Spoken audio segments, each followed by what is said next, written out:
many topics here that couldn't be shared.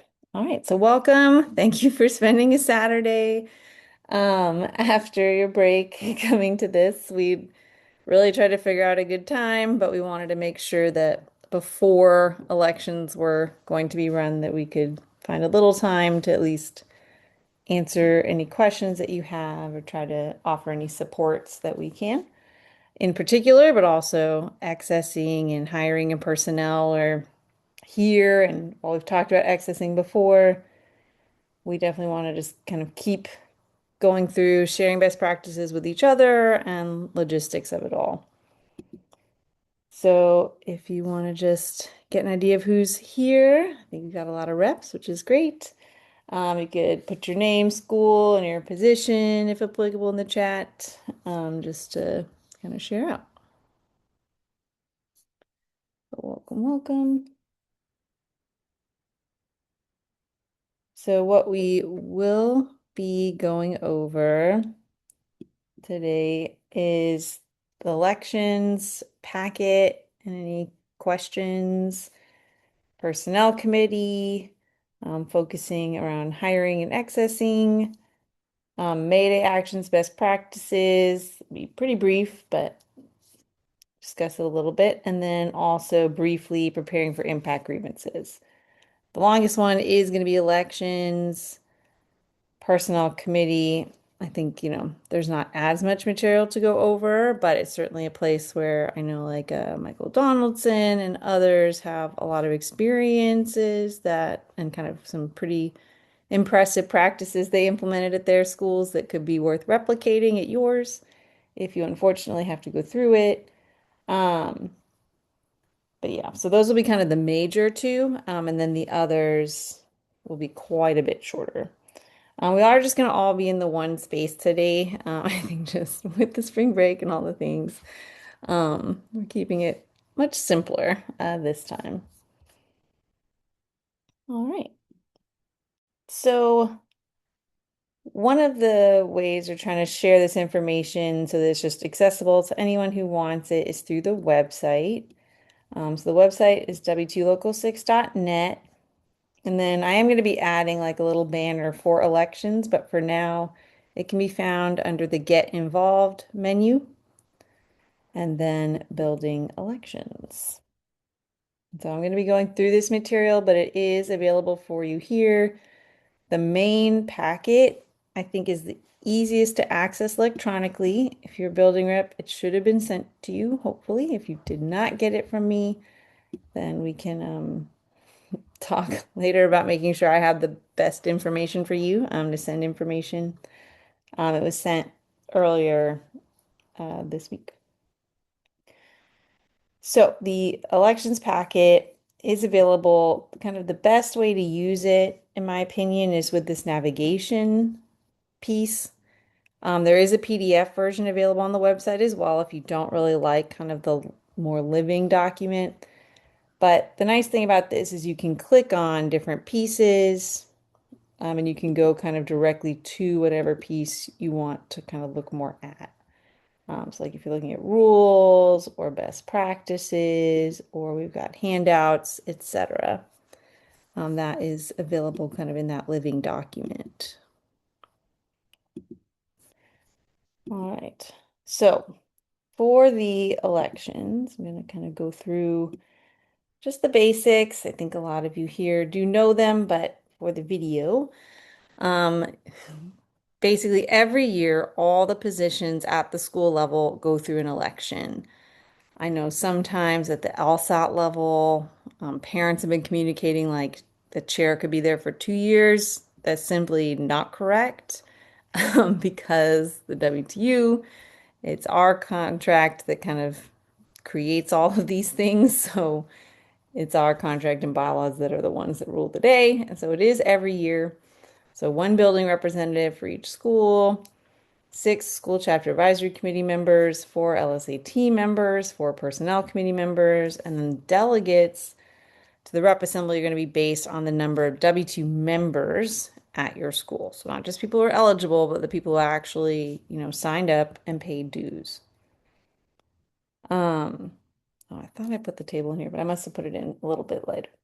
So the overall process is pretty straightforward, but though there are kind of a lot of rules within the bylaws that perhaps in the future we'll want to simplify, but for now we're going with, what the bylaws currently say. So it really starts with your school chapter advisory committee. It then moves on once you've decided all the details with that team, you would provide your notice to all your members. It does need to be at least 2 weeks before voting commences. Then you're supposed to hold a nominations meeting at least 1 week before voting starts, and then voting. So we're going to dive into each of these a little bit more. And then kind of throughout the whole process, the executive board is meant to oversee it, though I think, vice president in particular often kind of serves as point person, but we have an email address that just emails the entire board. And so that's eboard@wtlocal6.net. And that's for anyone can, raise a challenge. It won't mean that everything automatically stops or is wrong, but it just means um, that it can, be looked into to make sure the process is being followed. All right, so for school chapter advisory committee, one of the first questions you should just kind of quickly look at is how many delegates do you get? We, the board did vote to update this number. The bylaws language says for every 25 or major portion thereof. Major portion is not defined, so the board, we have redefined major portion to be 8. Um, so instead of, I believe it was 13 prior. So we've made it a little bit easier for the smaller schools to get a delegate. That was our goal. There's still going to be about 30 schools that will have to elect an alternate instead of a delegate. But now 2/3 of our schools should qualify for a delegate, depending on how many members they get to sign up. And it is, again, dependent on how many members are signed up paying dues. If you're a rep and you're very close, this could be a good opportunity to go to some of your members and be like, hey, we could get an extra vote in the rep assembly. And next school year, we're going to be talking a lot about contract proposals, and the rep assembly is going to play a major role in kind of seeing what makes it out of those first rounds. So this might be a time to try to get those delegates. Um, so you can just kind of check out your membership list that should have been provided by your organizer. If you're not sure, you can reach out to your organizer and they can look up and see how many members you currently have. And our membership database is pretty up to date. So if you know some people signed up and it wasn't on the list that we kind of gave out about a little over a month ago, then we can look into it and give you an updated number. All right, so once that's done, then there are quite a few questions SCAC should decide. So the big question is, are you going to do it in person or electronically? In person would, of course, be on paper. Electronic, you would be doing it through Election Runner. It is important that we not use a Google Doc or Google Form or Microsoft Forms, and get into why in a little bit. You want to think about who will be the primary person running the election. Now, the bylaws do say the building rep, but that can get tricky if the building rep is running, especially in a contested election for the building rep position. And we don't really advise running like one for all the committees and one for building rep. That's kind of a lot of extra work. Um, and you'd still need someone to run the one for building rep. So ideally, if you can identify somebody to run the building rep side, then just have them run the whole thing. If there's no one in the school who, wants to really step up and do that role, then that's when you could call in the WTU. So we can provide support. It could be an organizer, it could be myself, Lisa. We've both stepped in to help with elections, both in person and virtual, and we'll talk about that. You want to decide what day or days people will vote. We do not believe the bylaws restricts it to a single day. So if you want to hold it over several days, that's fine, to provide people a chance to vote electronically. We don't really advise that with paper ballots because securing the box can be very difficult, and can then get contentious, if people are concerned about the security of the box. Um, but as long as you're communicating very clearly to your members how it's going to work, and if your members feel, safe, secure, and trusting with it, then you're good to go. You also want to see how the votes will be tallied. Electronic, that's pretty simple. Paper can get a little more complicated. There's a lot of counting. And then also how we store information. Again, electronics, pretty easy. Election Runner does store it. Paper, you just want to make sure you're saving it into the next school year just in case.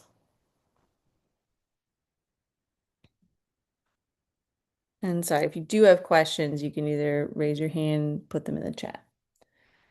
Um, Once decisions have kind of been made around what you're doing, you need to notify your membership. So you should post a notice that lists the elected positions available, the timing, and key contacts. Yes, go ahead. Hey, Laura and everyone. Good morning. This is Letitia from Jefferson, Miss Nero. So I have a unique situation. First off, I'm not returning to Jefferson next year, and neither is half our staff. And so, in terms of securing a solid um, board for our union positions going into next year with our same principal, I'm wondering if I'm allowed to reach out to hired, basically people within DCPS who've been hired to work at Jefferson next year to offer them the opportunity to potentially not self-nominate for union positions. And the only reason why I say that is because I'm still heavily involved in personnel and hiring and making sure that the best people come to the school because our students deserve the best. And so I feel confident in terms of those individuals that have been vetted through personnel. But I just wanted to see if that is a possibility to ensure that we have every position elected for next year. Yeah, that's definitely an interesting proposition. I think you'd have to look at it a little bit just to make sure. Okay. I think my instincts would say probably it'd be okay with a couple of caveats. Okay. One, they'd probably have to agree not to run and vote at their current school, right? If they're Got it. choosing Yep. to do something at, another one. Uh-huh. And that we would just have to make sure we're offering it to everyone who's been, hired up to that point. Yep. So that just everyone has like a equal opportunity. Okay. If for That some reason, so we can look at trying to create some guidance around that and then see, I guess, if it passes muster.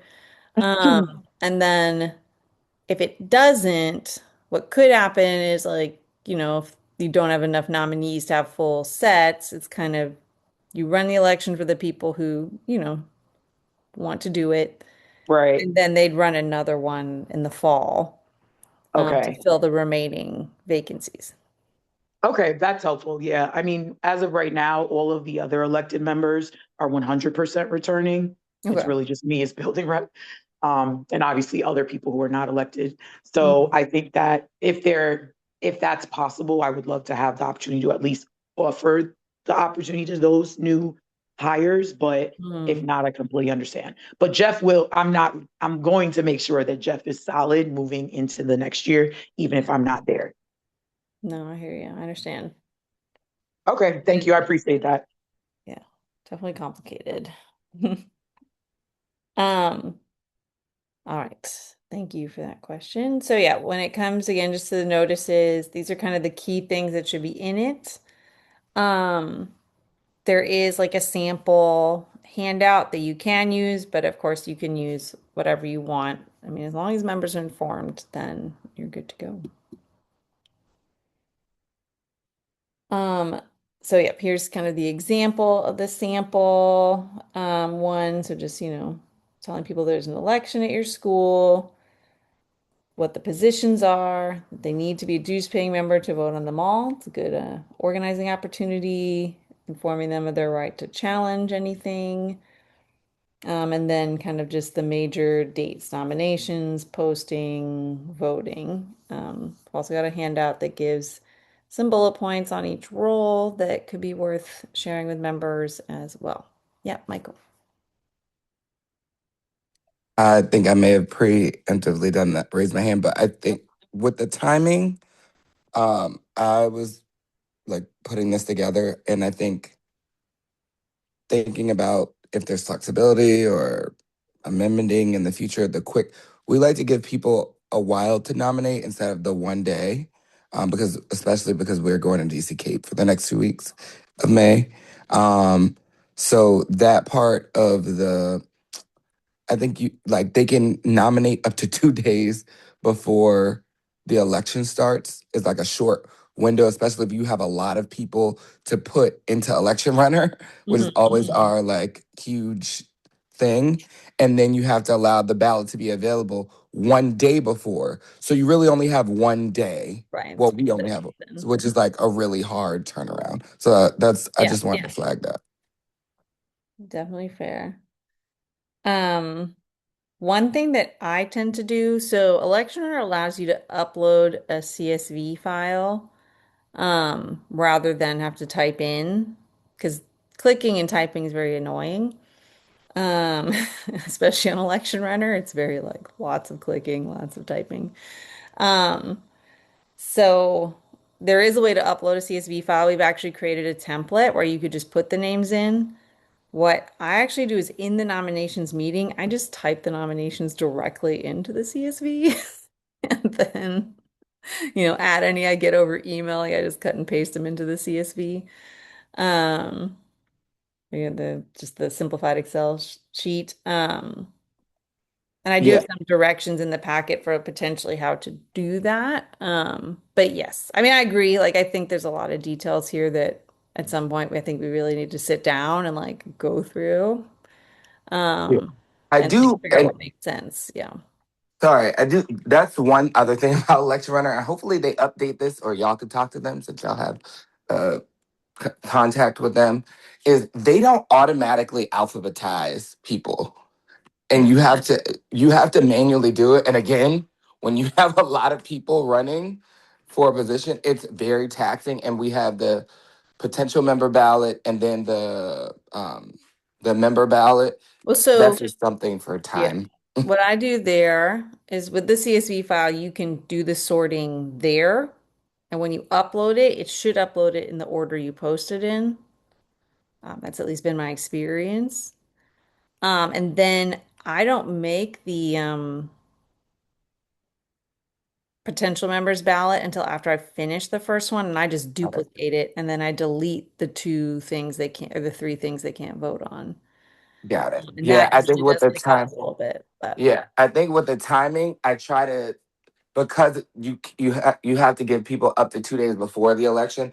Even though I try to get it in election runner as soon as possible. yeah, And so I think some people are like, when they see the ballot, they're like, "Oh, I didn't want to run," and you're like, "Ah," and yeah, then it changes some things. So yes, I think those are good tips. Thanks, I appreciate you.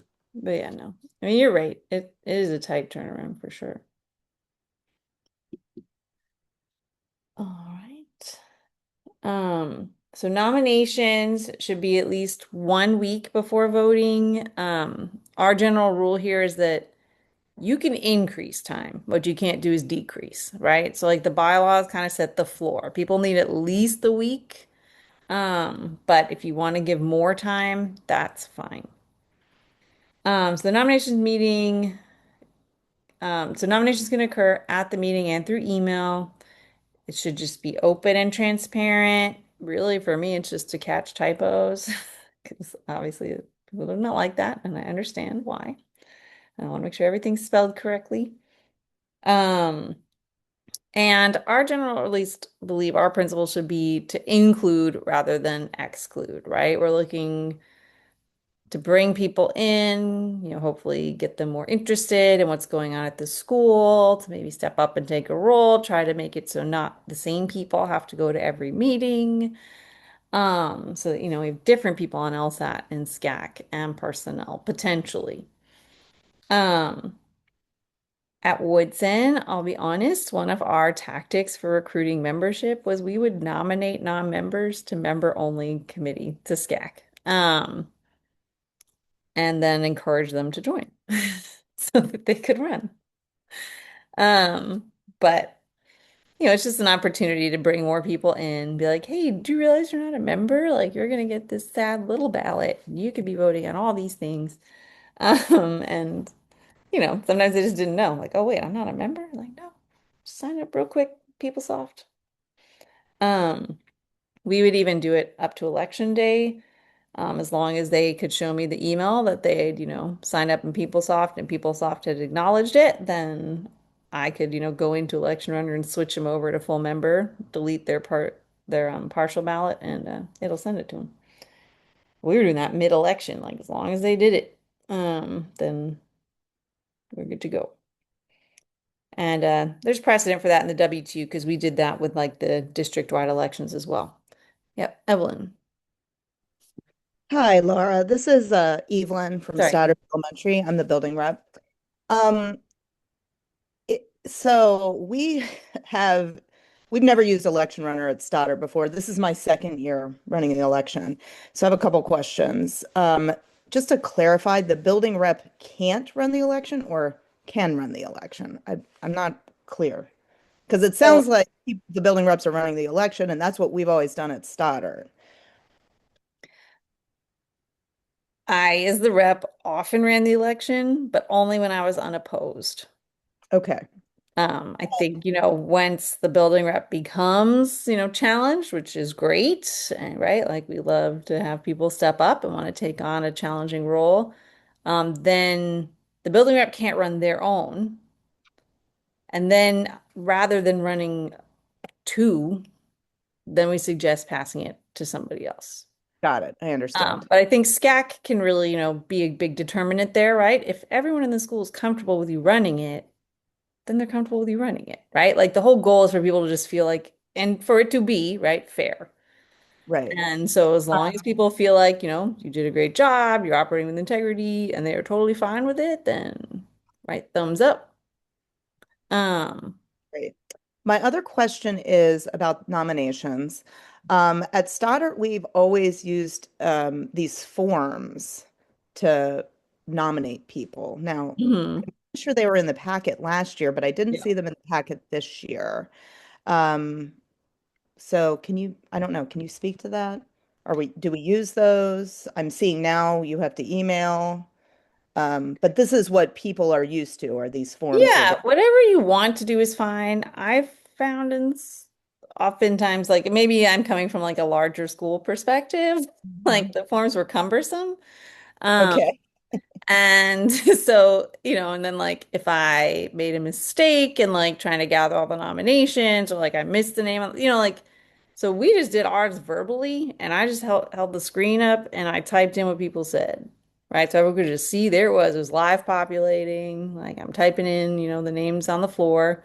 And then via email, of course, if people wanted to print something and hand it to you too. I mean, I just thought email was easier than handwriting, but frankly, So whatever it's you want, right? Like, okay. So it's okay for us to continue using those forms, if that's kind of yes, like the bylaws culturally don't what we're used set to. anything like to that degree. Like they're not that prescriptive saying you have to use a form, you don't. So, Okay. yeah, whatever Okay. works for you. Like, as long as Of people course. feel like, yep, I had a chance to nominate, my nomination was included, then you're good to go. I'm going to go on our try the election runner this year. So I will Yeah. Well, and I'm reach gonna get out to to if I there's need help. there's multiple options. You could have me do it for you, where you just send me some tables and then I upload everything and it just runs for y'all. Which I did for several schools this fall who had to run elections. I'm Um, going to give it a try. I'm going to give it a try. or Thanks, yeah, Laura. but I give very detailed and, well, frankly, necessary instructions in the packet. And they do have to be followed. Well, it will be clear about that. So the key rules for voting is it must be a secret ballot. Whatever method is used must be secure, and you have to store all the materials until mid-September of the following school year. Um, so If you do have potential members at your school, it will require you to have two ballots. That will include two on election runner, just like you would have two different ballots on paper. Members get to vote on everything. Potential can only vote on LSAT and Personnel Committee.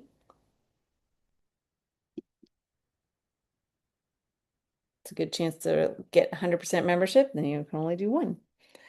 Um, Electronic does have to be via election runner, so no forms. They are not secure and they do not follow like the rules of the election. And those are the bylaws rules, not my rules. And then, of course, the paper ballot. And we can get into some of the challenges there.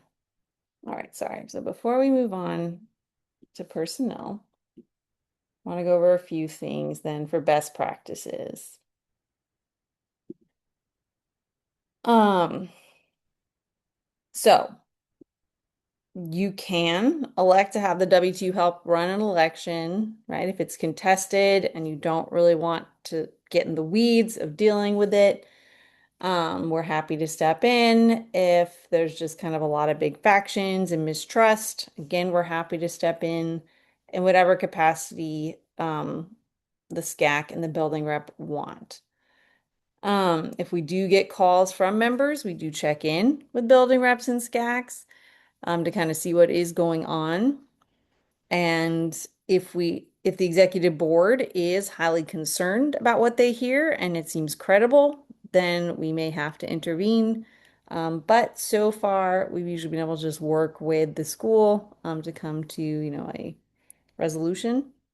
But just note that sometimes it can come from out of SCAC, and if it is viewed as credible and a violation of the bylaws, then we will step in, but we will try not to overrun. That's not our goal. Our goal is just to make sure the process is followed, and to allow the SCAC and the building rep to do so.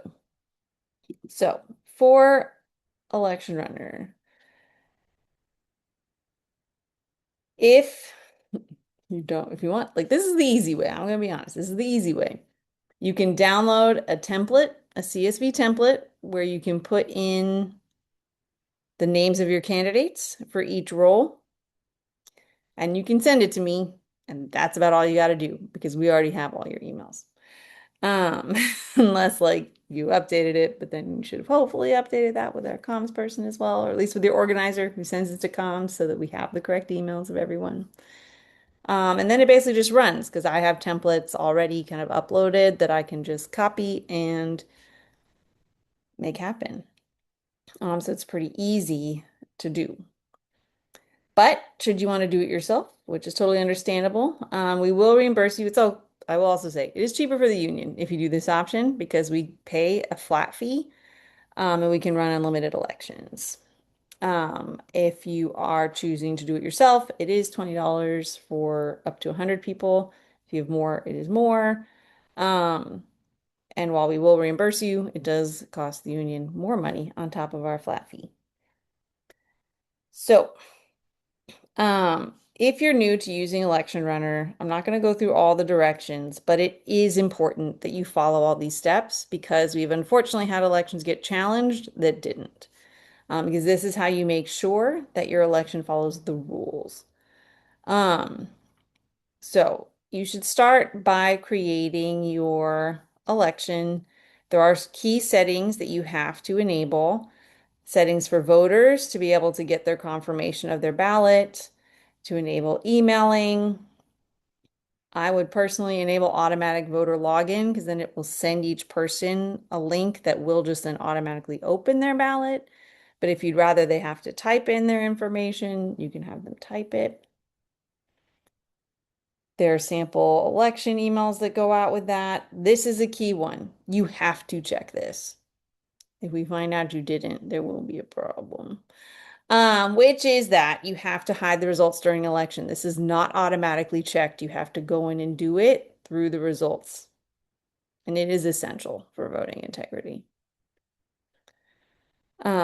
So you have to turn it on that way. Whoever's running the election has no, and I turn it on myself, right? If I'm running an election, it's always turned on, to make sure that just nobody knows who's ahead until it's over. So you can't see the results as they're coming in. You can see who voted, but you don't see any other data about like this person has 10 votes, that person has 5. It has to be checked. And I know that that wasn't happening sometimes, and I know it's a mistake usually, but um, it's a mistake we can't afford to make. One of the challenges is creating all of the different roles. Our suggestion is to upload this questions import template. So I've already filled in everything you need to successfully run this election. So you would just download this document and upload it to Election Runner yourself. That way you don't have to add building rep, add SCAC, put all like that it's 6, that like you can't vote for more than this, that there is a write-in option. All that stuff should essentially be saved through this. So please use it. Saves you time and it's correct. Then the easier way to upload your candidates is to use this other CSV file, the template, like you would be for sending to me, but instead you just do it for yourself and then you would upload it. It is much faster than having to click each person and type in their name. Trust me on this as someone who has done it a lot. And at Woodson, we nominate a lot of people because we love to bring people in. So it's lots of names. This is much easier. Um, you can amend it however you want, right? If there's more people running for SCAC, less people for LSAT, like you can change all the rows, but this will do it correctly. Make sure you follow all the steps. Then you do have to make sure to add a write-in option for every race. So that's where we've gotten a lot of challenges. You do have to click it each time. So that's a little annoying at first, but basically once you do it for the 6 things you can vote on, then it's done. You have to make sure it is selected each time. Um, and yes, as Michael mentioned, like you do want to make sure to check spelling, alphabetical order, and you can delete candidates if they're no longer running. And their name goes in where it says title. You should not put any other information in. Then you input your voters. This is a pretty simple Excel as well. Oops, my template's not here. I'll make sure the template is linked. I don't know where it went, but it should have been there. But basically, there's a template. You do have to cut and paste your list into that template. You can't like it's very, very picky. Election Runner is very picky. But it's not too hard. Basically, name, email. You can leave everything else blank. The nice thing is that while you can't change your ballot once you've started the election, if you mess that up and you hit start, then you're gonna have to redo it. And you're gonna have to pay again if you're doing it yourself. But if it's a voter problem, like the email was messed up, that you can change throughout the election to fix.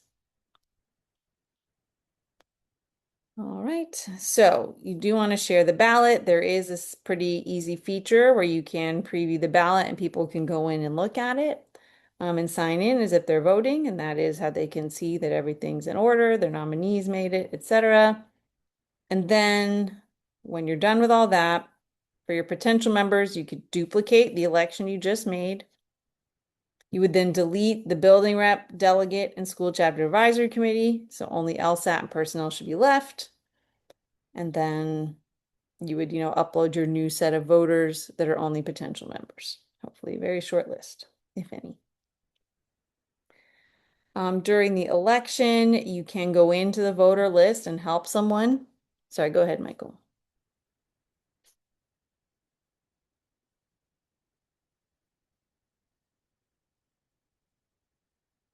We can't hear you. You're muted, but I can't hear you.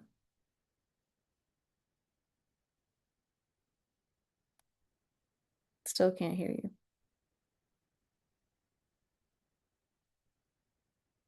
Try maybe muting and unmuting again.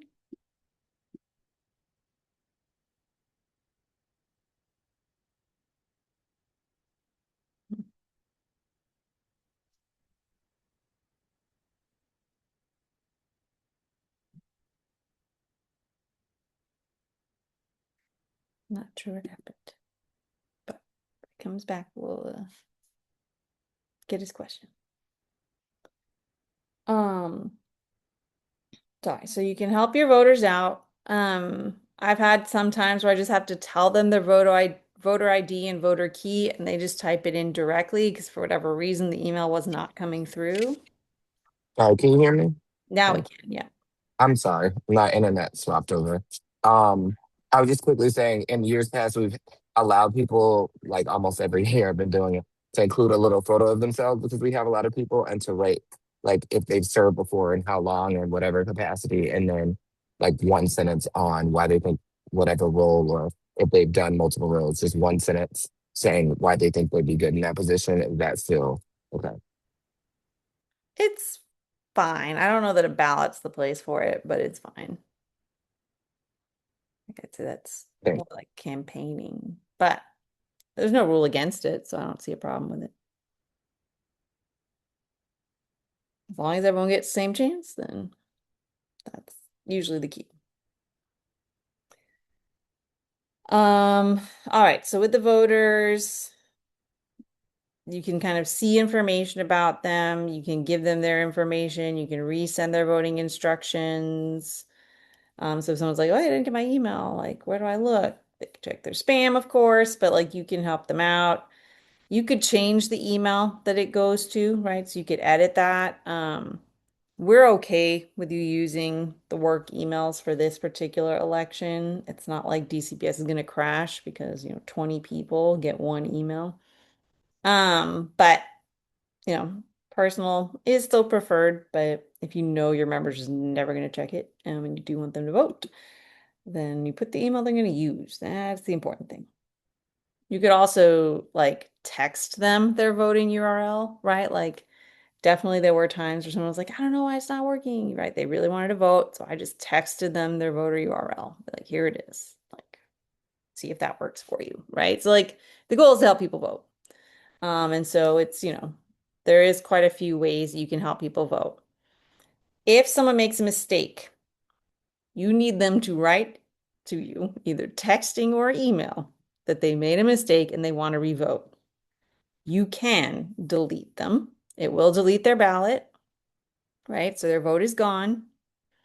We don't know how they voted, but they're like, I made a mistake. Okay. Delete their ballot, re-add them as a voter.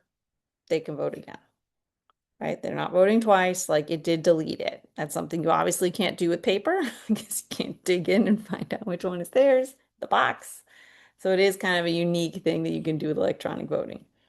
You need that in writing though, right? You don't want anyone to contest that you deleted their ballot and they didn't want you to. So just, make sure it's not verbal. You will not accept that. You will only accept in writing and then go ahead and it's not a problem. They can vote again, right? Like, but make sure you've obviously deleted it so that no one's voting twice, but it is a secure method and it's one of the nice things about electronic.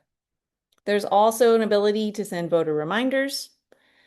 You can go to the voters menu and you can just send reminders to everyone who did vote, rather than have to click on each person. So, if you're trying to get your numbers up, even though you're hiding the results, you can see how many people voted. So if you're like, oh, 60%, okay, let's get those numbers up. Um, I would go and start knocking on people's doors, being like, you sure you don't want to vote? Check your email. As pushy. I just want everyone to vote. However they want is fine, but I want them to vote. It's the government teacher in me, I suppose. Then for reporting, you can publish the results, but um, you do have to kind of, it is this simple and it's not this simple. You publish the results and you can make it so everyone can see it. But of course, so for building reps, SCAC, and delegate, you're done, right? Those are the results. And you can go and see like who were the top six, etc.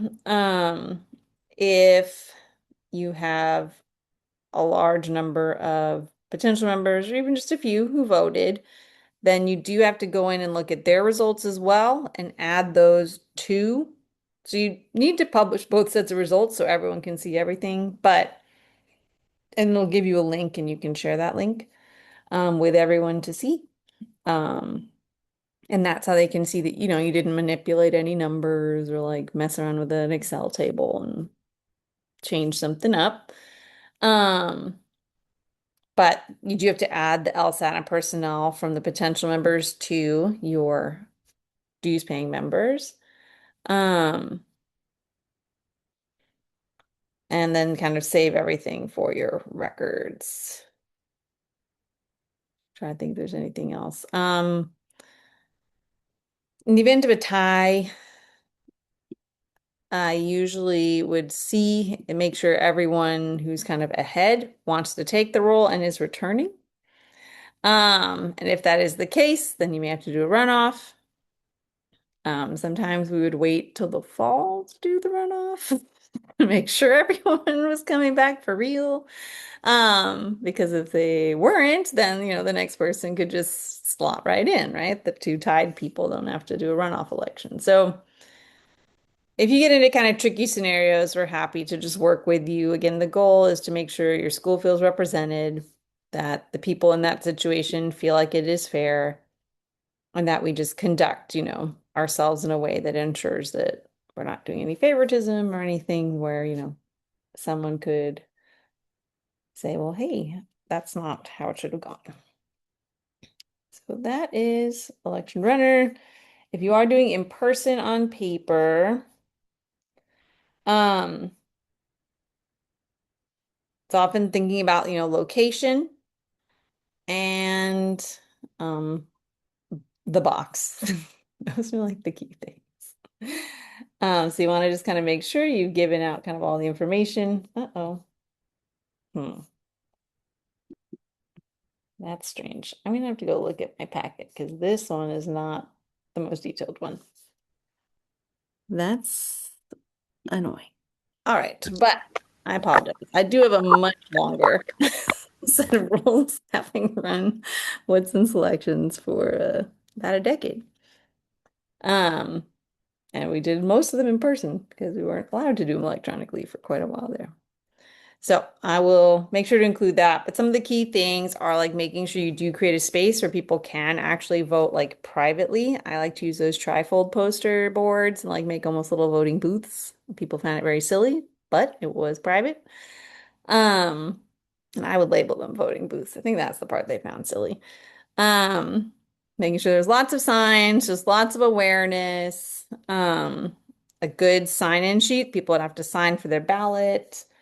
Um, yeah, this one definitely is short because I also have a lot of handouts on that. So I'm not sure. Oh no, they are there. Hmm, interesting. Let me see what happens in my packet. But there will be a lot more materials on that. I apologize for them not being where I thought they'd be right now. They do exist though, so I will update this to make sure that it gets loaded properly and that you have access kind of to all that information. Let me just check to see if it's in PDF though. Oops, really quickly. No, it doesn't look like it. Okay, yeah, something went haywire. That's all right. That can be, it exists, so it'll be fixed quickly.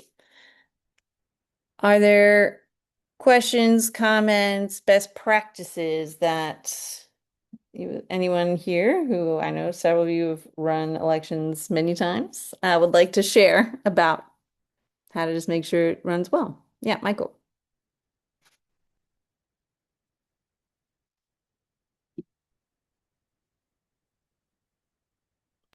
Oh, I was gonna add that I include like how often each role meets or like what they're because like building up obviously you have like three meetings if you include representatives like four meetings per month, which can be a lot.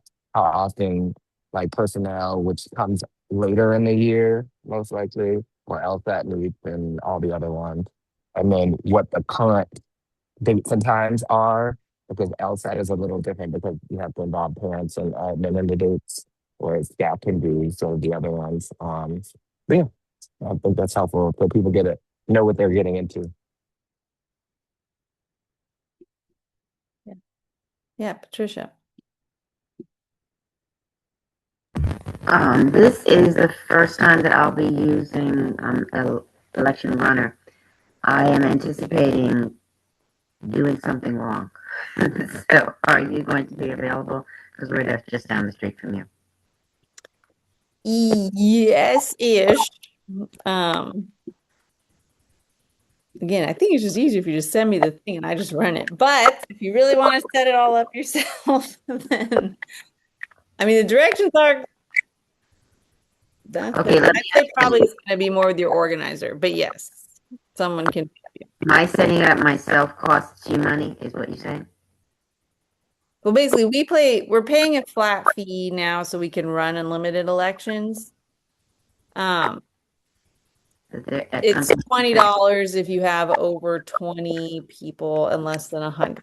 I mean, it's fine, right? Like we want you to feel comfortable, like, and I do get that having someone else run it might not be, comfortable. I don't take it any type of way. Like, so you're welcome to do it, yourself.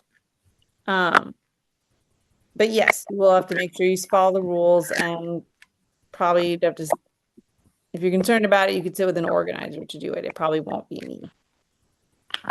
So we just go to the office to do that? I would just reach out to your organizer for your school and just set up an appointment. And yes, you could come to the office, they could come to you, do it virtually, because I mean, if you're sharing your screen, right, then it should be fine too. Whatever works for everyone involved. All right, I can do that. Thank you. Yeah. No problem.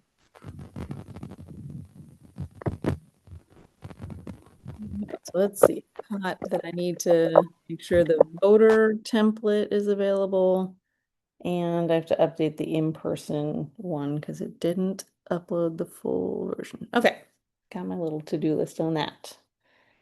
All right, if we're ready, we can shift to personnel. Shall be relying on some of your all's expertise on this as well. So April is usually big personnel committee time in the collective bargaining agreement. We have a definition of the personnel committee, which basically each school will have one. It'll interview, recommend all candidates for any vacant positions at the school. It does go on to say except for principal later on. Um, our position, and we are truly sticking to it because we don't see how it can be done any other way, is that before any external candidates can be hired at a school, the accessing process must be concluded. It does not make any sense that someone would get accessed from a school while hiring someone from the outside.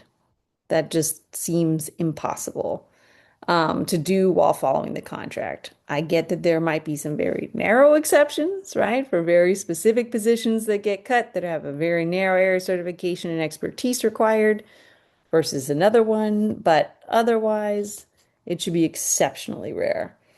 And we know it's not rare in DCPS because they're constantly abusing this process. Oh, let me reshare my screen so we can see that. So the reason we think this is important is that a new position is a vacancy. And according to our contract, if someone is accessed and they're qualified for a vacant position, then they are the ones who get that position. That's it. It's offered to them. They don't have to apply, they don't have to submit a resume, etc. If there's more than one person being accessed and only one position, that's when, potentially they would interview for it and, have to then go through a process to determine which one of those, multiple people would get that position. But we're finding right now it's largely a position was renamed and then the principal's trying to hire someone else. And we are trying to block that. And we know that'll be tricky. Principals can be very difficult to work with when they want a certain result. So we are here to try to support you and do whatever we can to throw up blocks to that behavior. We don't know that they'll all 100% work, but we're committed to definitely fighting DCPS on this because we've already won in arbitration about this over and over again. So it's just time for it to be respected. Just a very strong suggestion that we also suggest you make to your members. If they are offered a position in the school, even if they do not want it, they should take it. You can still transfer. Just because you took the position doesn't mean you're stuck at the school. But if you refuse it and then get accessed, and then for whatever reason can't find a better position that you wanted, you're out of a job, right? We don't want that. We want everyone to have options. So accept the position and then go ahead and look for transfer opportunities, right? Then at least you have a job to fall back on if nothing works out the way you had hoped. And if you find your great job, then you transfer, and now it's open for the school to fill. No problem. That's just our very strong suggestion. We understand that when going through this process, emotions start to run high because it is often very personal. And unfortunately, a lot of our principals are operating in personal ways, but that's just our very strong suggestion. Don't really counsel members not to leave themselves in jeopardy. Um, they can always choose not to come back, right? Like if they decide, nope, I couldn't find anything and I still don't want to return, then don't, right? Do what you got to do. But at least you'll be coming from a position of like having an option and not just having DCPS cut ties.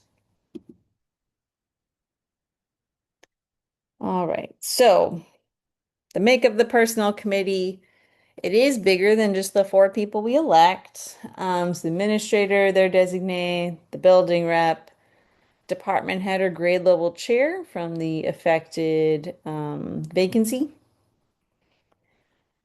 Um, then the 4 WTU members elected, and can even have a parent that the building rep and supervisor agree on. So it can get to be a pretty big group, though, like not everyone has to be present every time, but the opportunity should be allowed for. For accessing, the personnel committee makes a recommendation to the principal or the supervisor for the teachers to be affected. And the teachers do have the opportunity to meet with the personnel committee or provide evidence for their consideration.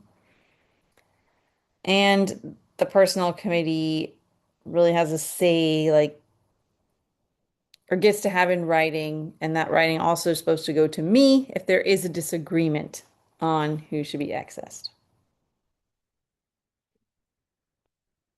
Um, Thank you, Michael, for this information. And I'll take your question in a second, Crystal. The personnel committee does not have to do what the principal says or what the principal does, like when it comes to making these recommendations. The personnel committee gets to decide how they want to make a recommendation, right? If you want to use a rubric, if you want to use a form, if you want to just focus on the accessing rubric, or if you just want to create a list, like that's up to the personnel committee. We do think it is essential in terms of fairness to create a process, stick to it, and communicate it to all those involved, at least for that school year. But the idea that the principal can dictate to the personnel committee how they have to vote or what criteria they have to use, no, they, there's nothing saying that they get to do that. It's our committee. Um, and the committee it says to use the consensus method. So, ultimately, if there is no consensus, then a vote takes place, but that the committee gets to decide. Crystal and then Letitia. Yes, good morning, everyone. I just had a question about the personnel committee because we had a SCAC meeting. We're going over our personnel committee, and according to our principal, she is part of the personnel committee, so she should be part of all like decision makings and things like that. Because in the contract, it lists principal or designee. So I just want to make sure that was, and our SCAC made a decision based upon that, and so we went forward with her decision because in the contract it states that she's part of the personnel committee. Is that correct? Yeah, but one, right? Like it's consensus, so they're one person to the many of the personnel committee. But yes, the administrator designate gets to be a part of it. But you do not have to do what they say. They're not in control. But they can be present. Letitia. I had a question. So luckily the teacher who was going to be excess for us, she wasn't staying anyway and she already secured a position somewhere else. But does this also apply for non-WTU positions? Because my principal's doing funny things with behavior techs and things like that. I've kind of made it very clear, and we've already submitted feedback in terms of we're accessing those positions. They deserve to have the opportunity to also kind of go through rubric. But I just wanted to know if you were aware of how that works for those positions. So that did happen at my school, but my concern is that, like, for example, with the Teamsters and custodians, their Uh-huh. contract is last one in, first one out. There's no accessing rubric for them. If you were the Mm. last one in, you were the first one out. And I know they did try to do like this process. And so we just had to kind of remind them, like, no, you might not like the person who's been here 20 years, but the one who's only been here 5 is the one that's going to have to go. Like, that's their contract's rules. I don't know about AFSCME's, Okay. the behavior tech, so it may be just a good idea to look at what theirs is and how Okay. it might be structured. Is their contract easily available online? Hmm, it's a good question because I've Okay. never looked at the Teamsters. I've written Teamsters grievances before. Okay. Just Yep. I'm something just, to yeah. remind me, but I've not tried to ask me, so I don't. I maybe ask them if they know where to find it. Okay. Well, they've been coming to me for a lot of support. So that's why I'm just putting it out here for the group too. But I will Yeah. say, because of previous issues, my principal knows this year she has to follow the personnel committee's requirements with fidelity. And so we've already gone through, whether it's required or not, we've already gone through that portion Hmm. for our behavior text. Okay. But I just want to make sure again, as I'm leaving, that things are formalized so that if a Nero is not building rep, Hmm. these processes are still followed Right. the way they should be. Yeah, I'd say if that like if they were okay with that, it's probably fine. uh-huh. But we'd also want to just check like Yeah. if there are similar rules to the Teamsters. Because yeah, Teamsters is strict, but that is kind of a Okay. Teamster way. I think just nationally. Yeah. So yeah, Okay. Thank you. I appreciate that. good question on accessing. Yeah, Michael.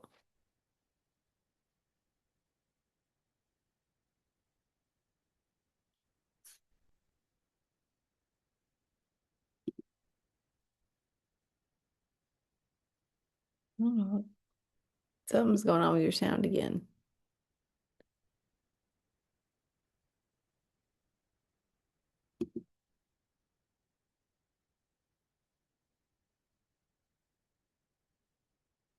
I don't know. Oops, I like the chat.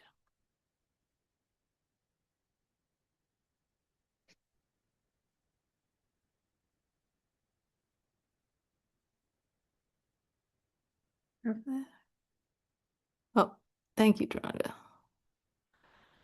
So I see the question about know your rights accessing process. Oops, to the wrong escape. Um, where did I put? I put it in contract.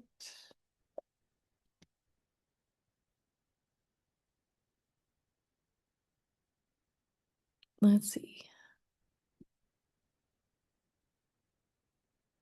Excuse me. Hi, Yeah, Laura. go ahead. Yeah. That okay, that was for me and I was trying to type it in.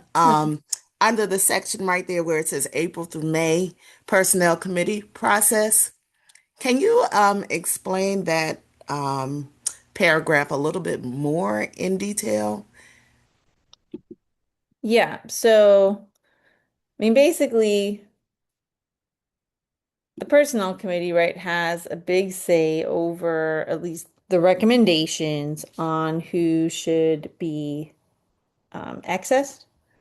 So that's kind of this part here. So, like, the personnel committee does need to meet to make a recommendation to the supervisor or the principal as to which teachers would be affected by the excess.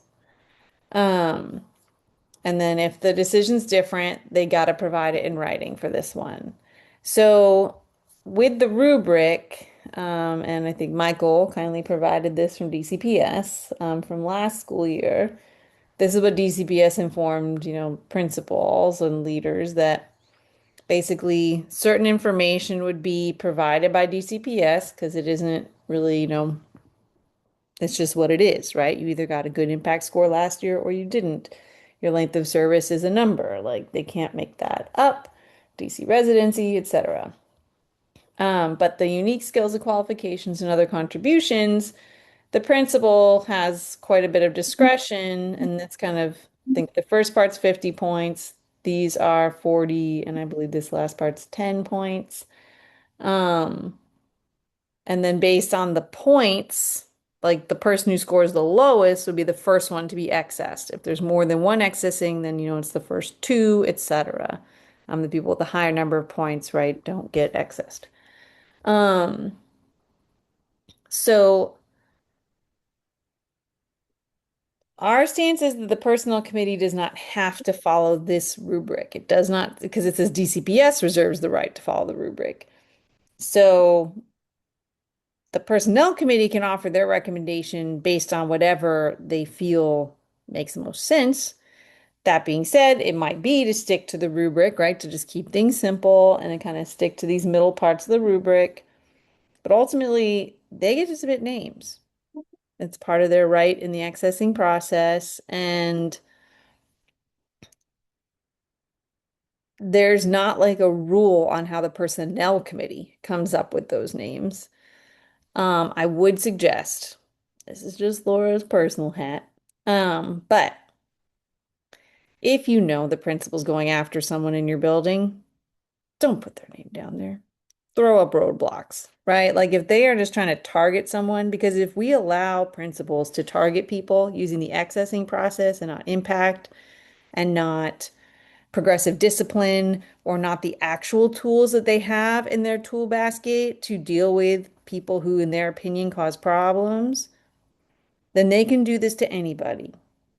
And we just can't allow that because it's gone on for too long, right? Too many principals have gotten very used to and comfortable with targeting people using this process for whatever reason they made up in their mind. And so, in my opinion, we throw up roadblocks, give them a different name.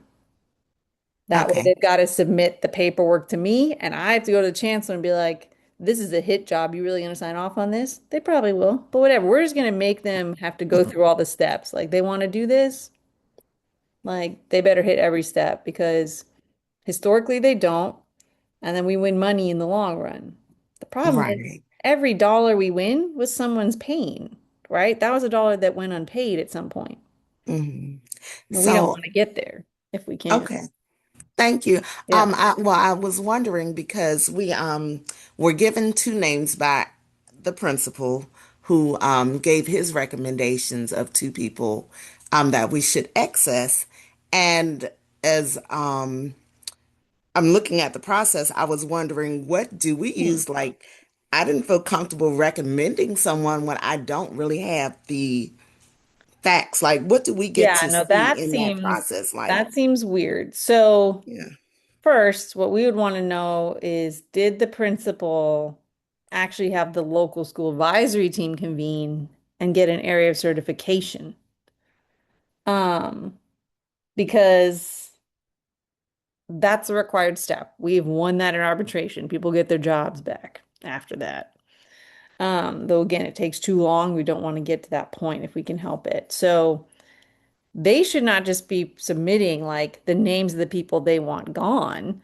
They need to submit the area of certification to personnel who then has to go through the list of all the people who could possibly be affected, right? So I'll just use myself. If it was, let's say, a social studies position, that got cut in the budget.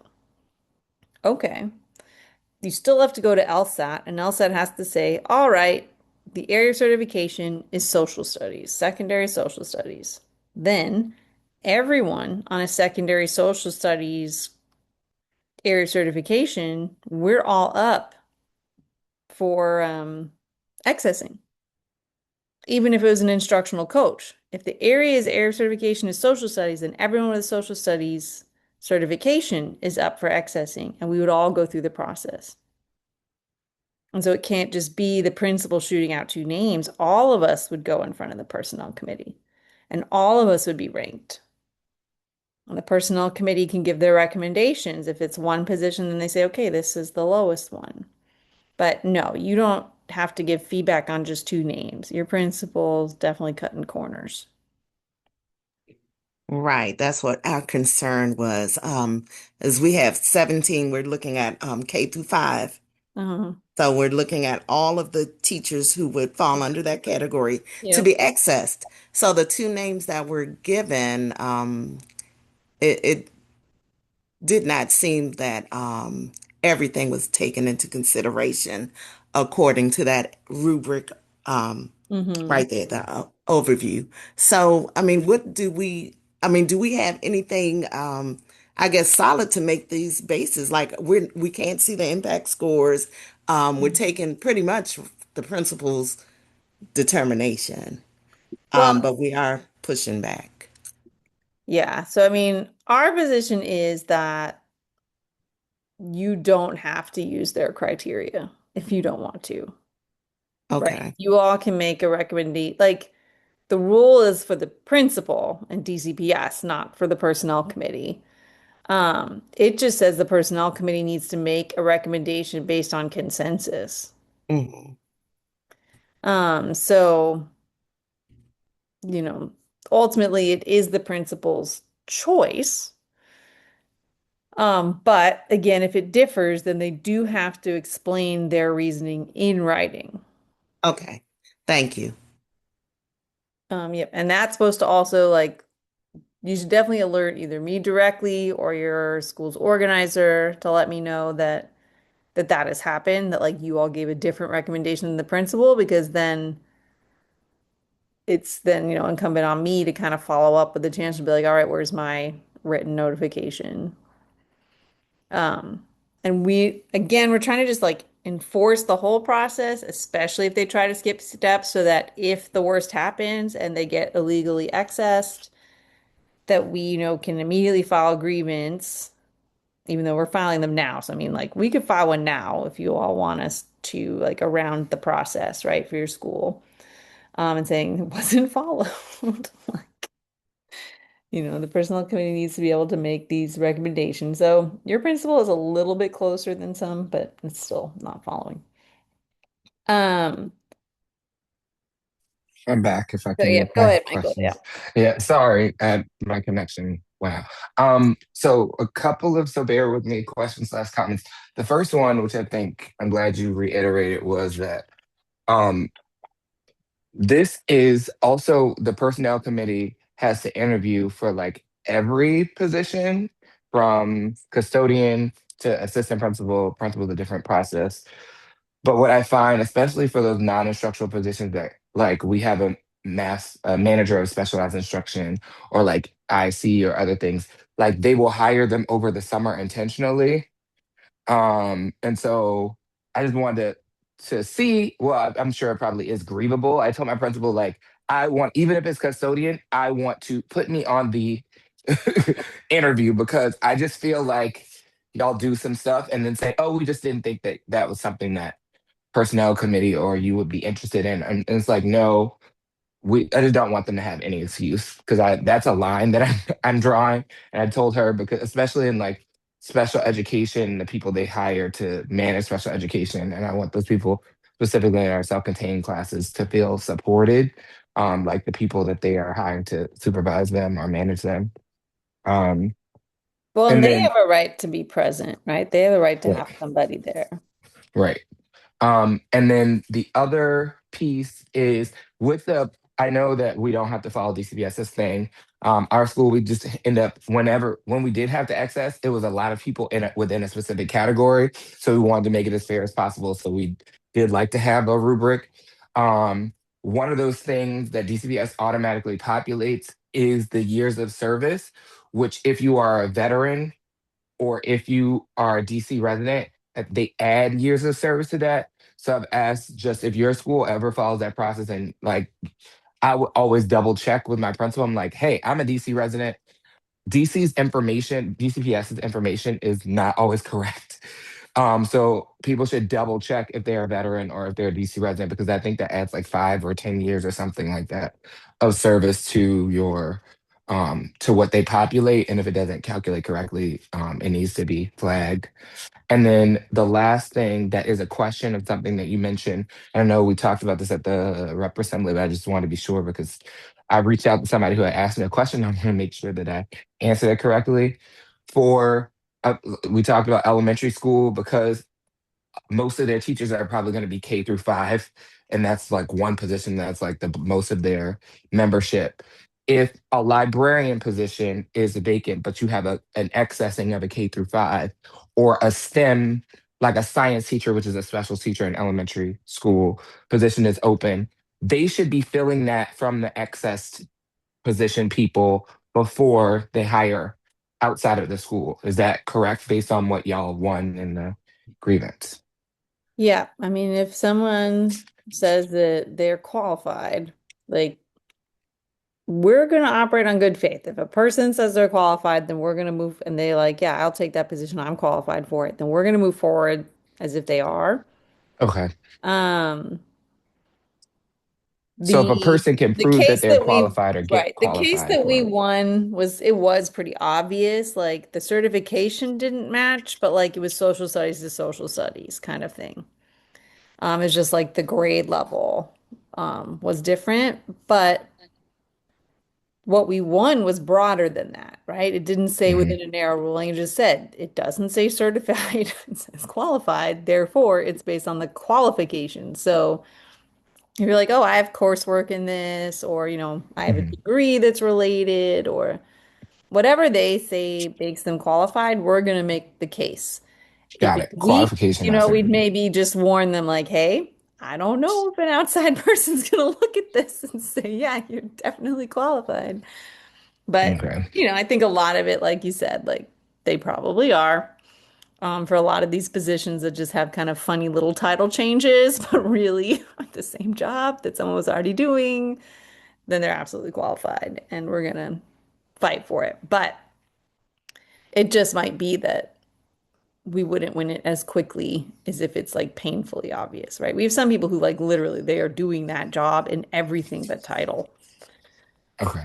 That makes sense. So I'll just say if there's somebody in the position being excess that feels that they have qualifications, even if they're not certified, Yeah. for one of the librarian or the STEM position, then they have to be what's the word, considered, or the principal should put them, hire them in We that say role. it says that their accessing should be rescinded. So it just means Okay, you they're were not accessing should accessed. be.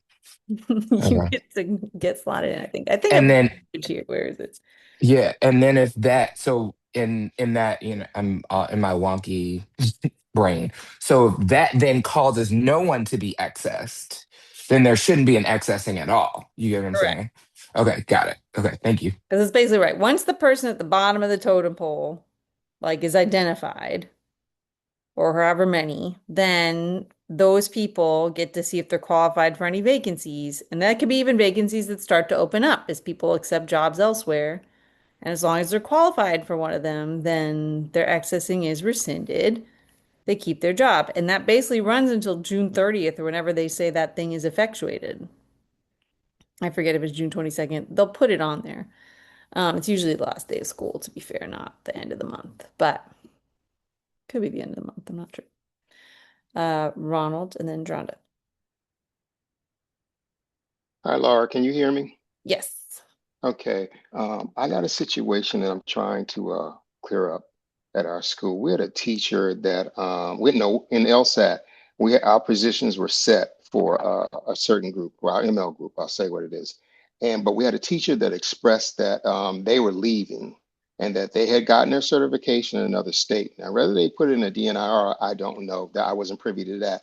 But my question is, they then had a life-changing situation here, and they broke up with the spouse. They decided that they were not going to go to that other state because they were not moving together, Mm, and they wanted to stay. But we had mm, already had the set number of positions when we went through LSAT. Now, if they decide to stay, somebody is extra hmm.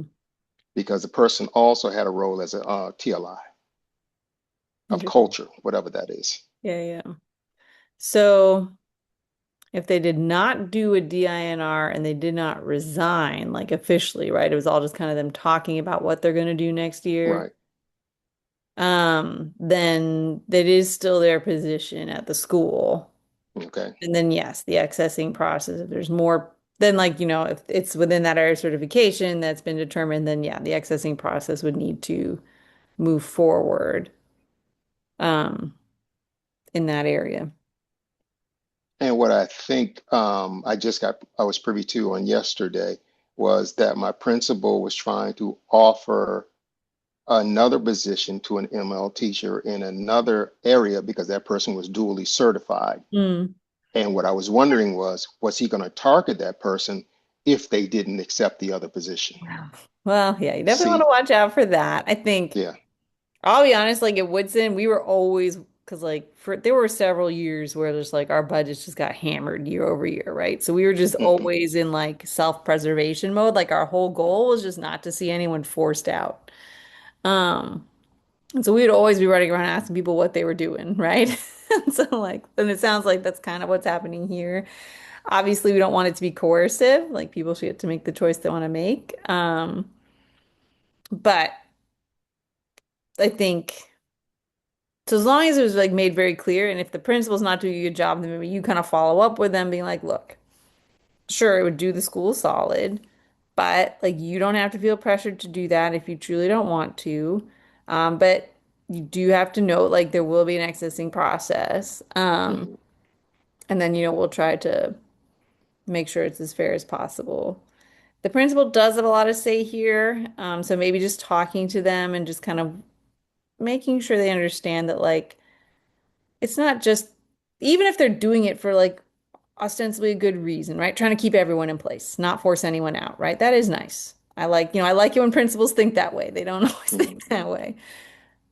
It still doesn't matter if you're manipulating the process, right? Because once it Correct. becomes manipulative, then it could be manipulated for any reason, good or bad. Right. And so I think just kind of cautioning the principal that while like maybe you appreciate the intent, that it's just extremely important that we stay as neutral as possible through the accessing process. And it may be that someone else decides to move for whatever reason, right? Like we don't know. Like things do tend to open. People are pretty, they like to move around a bit.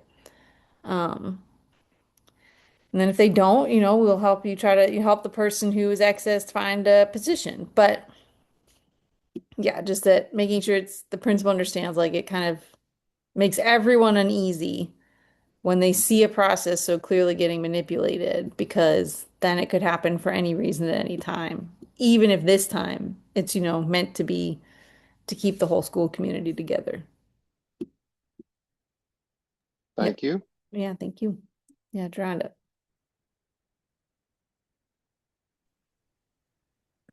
Good morning, everybody. My question was related to at my school something that's happened a couple of times, not super often, but the AP will say like, "Oh, like we, talk to this person on the phone and it's like crunch time and so like, basically we wanted to scoop them up really quickly. And so like we don't have time to go through the personnel committee type situation. What is the, I guess, like response or reaction to that in that situation? Yeah. So obviously we don't want them to be getting in those kind of habits. And like who knows who that person is. Maybe they truly are that great. I think setting up a system with I think that was coming up here. The like coming up with contingencies with the principal. Like this is a great time for collaboration, right? With administration. They obviously have a lot of say. It is the principal's right to hire who they want to hire, but they do a better job when they get input. Like it's just that simple. Like hearing different perspectives, getting the people who are going to actually have to work with the person, like all of that usually plays out. And like, like we've usually had really candid conversations about like, should we take on a new person? Does that department feel ready to like handle, maybe having to step in and do a lot of support versus maybe angling for a more seasoned person, right? Like we can have all those important conversations. Um, so I'd say like you'd create a contingency as a personnel committee that you all find acceptable. Maybe it's that they promise to send the resume and give y'all, 24 hours to review it, even if there isn't time to like interview the person again. Um, and then, y'all can talk and be like, well, it is a pretty darn impressive resume. Look at that, 20 years experience coming straight out of this, like whatever it is, right? You look at it and you're like, well, we kind of like what we see. If they're like, oh, it's like a TFA baby, and no offense to them, I was one of them myself, but like, mm-mm. Like, we don't have time for that this year.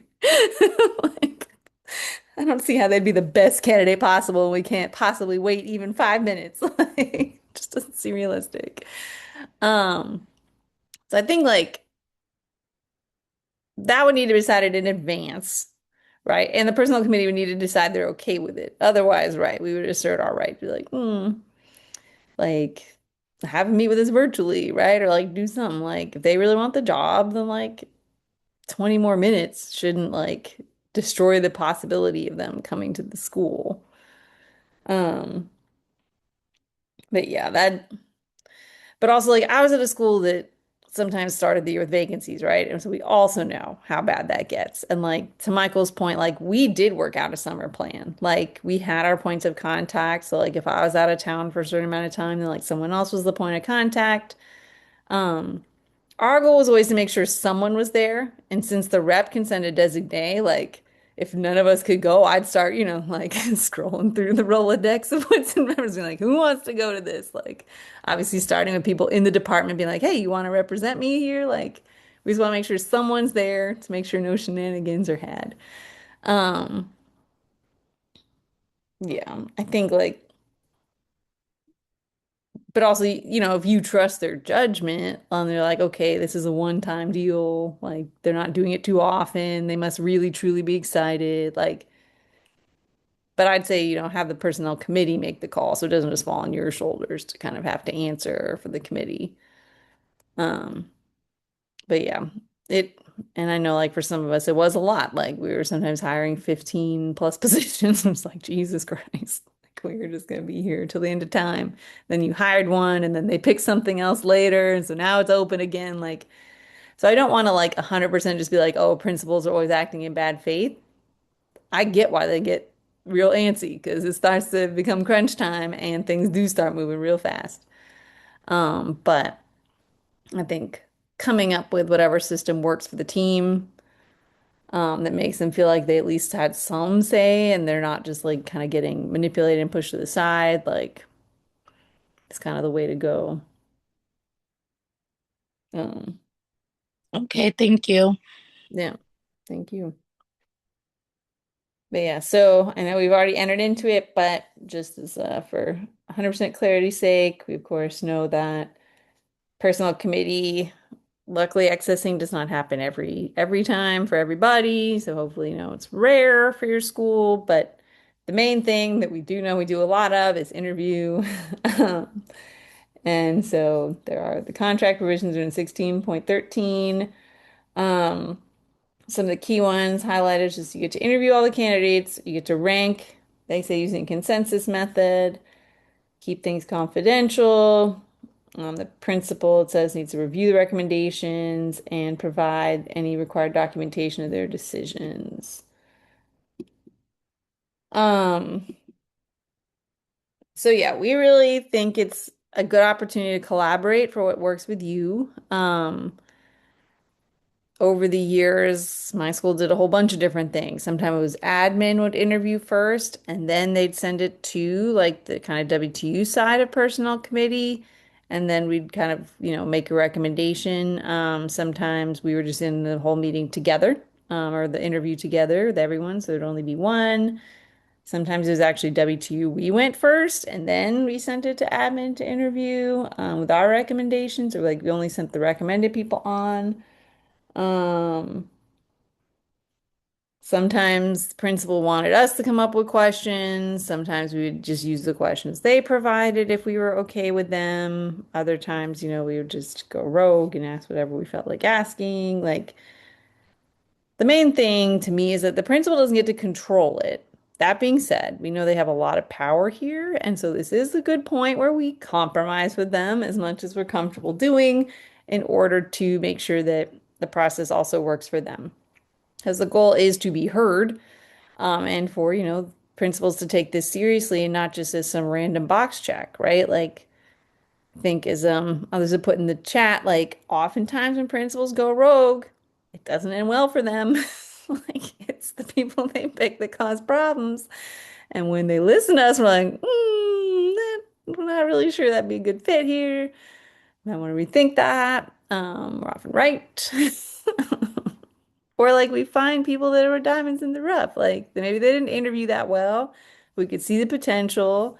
And like, you're brought into a team that's like, "Yeah, we're ready to work with them. We're going to help get them up to speed." Like trying to help principals see it's only to their benefit to involve us in this process and that we're here to build a great community. Like that's the whole point. We're all working together. And so being in a more compromising headspace here, I think can go a long way, but that does not mean compromising on us having a say and getting to like see who's coming through the pipeline. And yes, it is for all positions. And yeah, we oftentimes end up having to advocate for our colleagues in the other unions, though they do have a right to be present, like having at least one person, present from their team. Yeah, Patricia.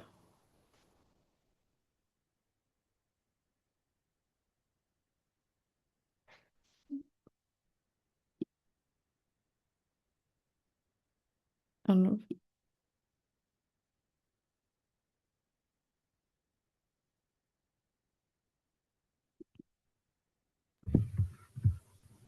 I'm not sure that anyone heard me.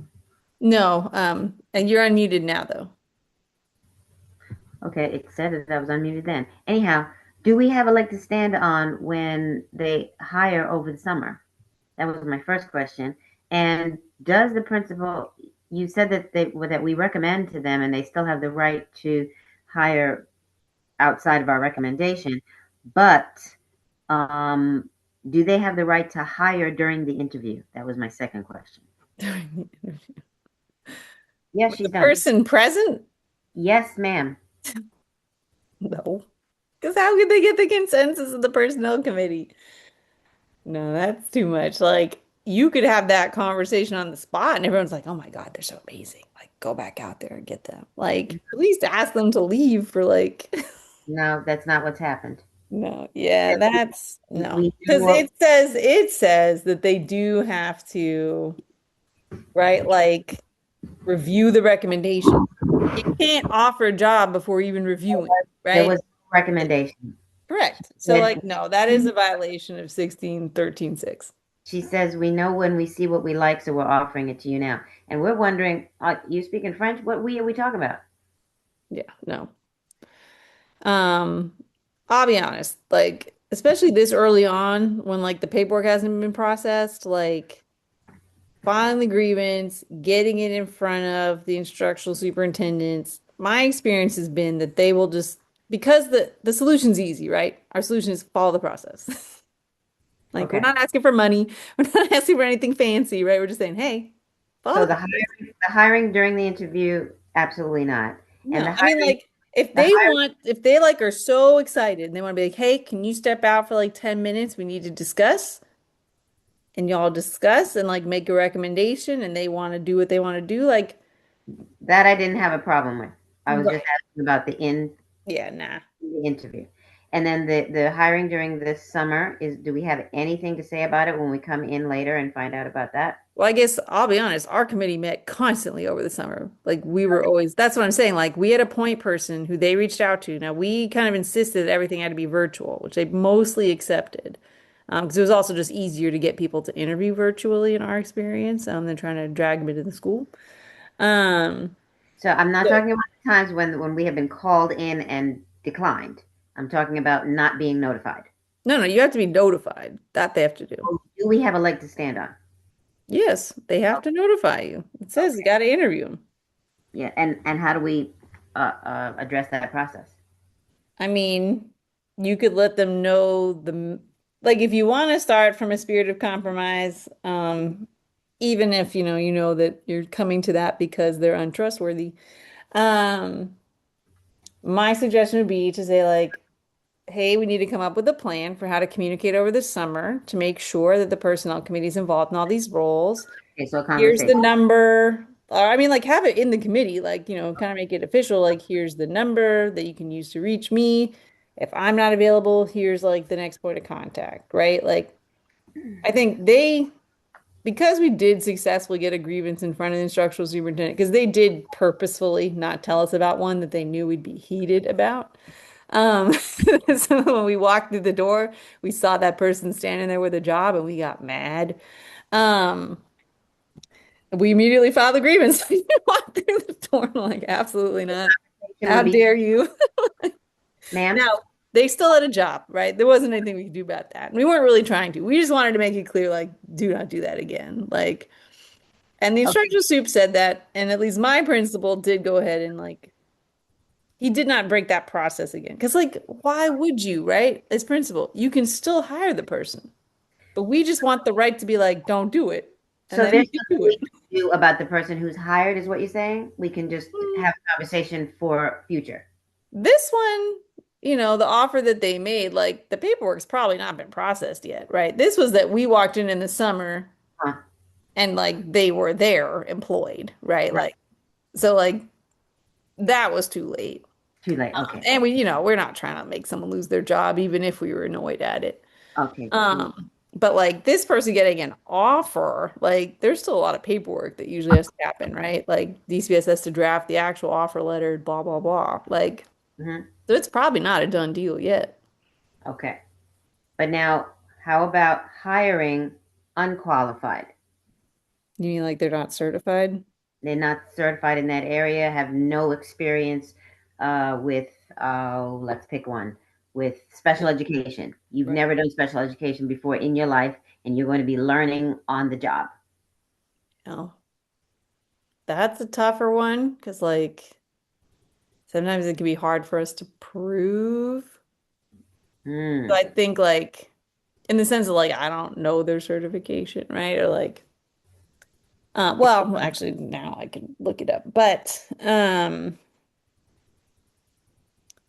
I'd say they're like trying to like, work with the principal to kind of like develop like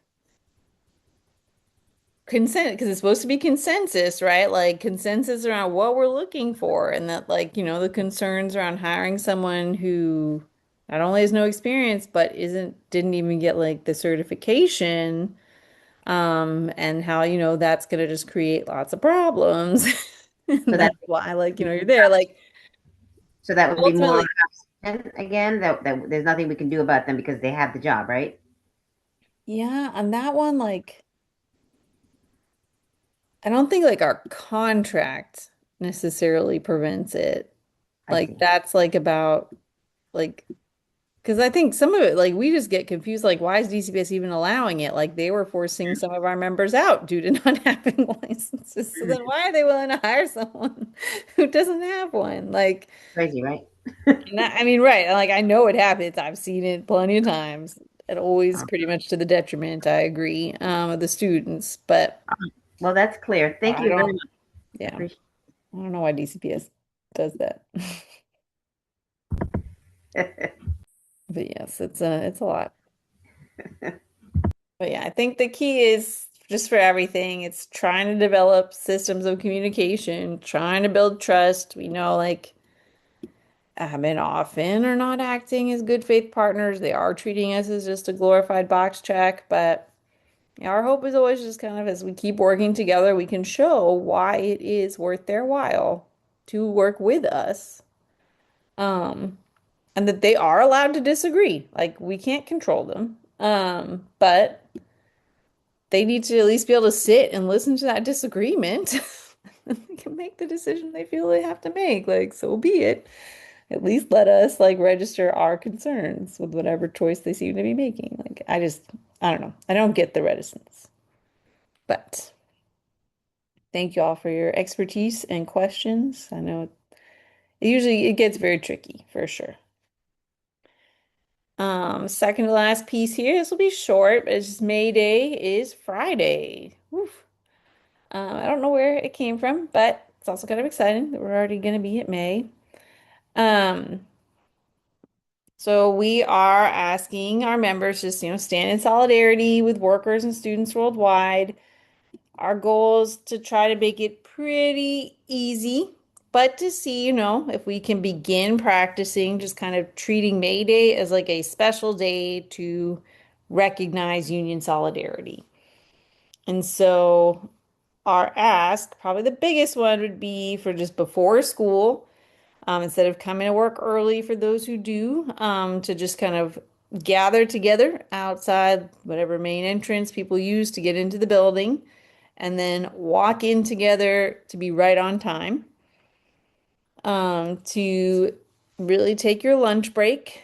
We get some people have duties. We're not asking you to, go against the duty that you were scheduled to have, but take your lunch break, ideally stand in solidarity with each other, get a group photo if you can. Or if lunch is not a good time, then either before or after school, if that's a better time. And then after school, it is a Friday, so go ahead and take that day. Don't stay after if you don't have to.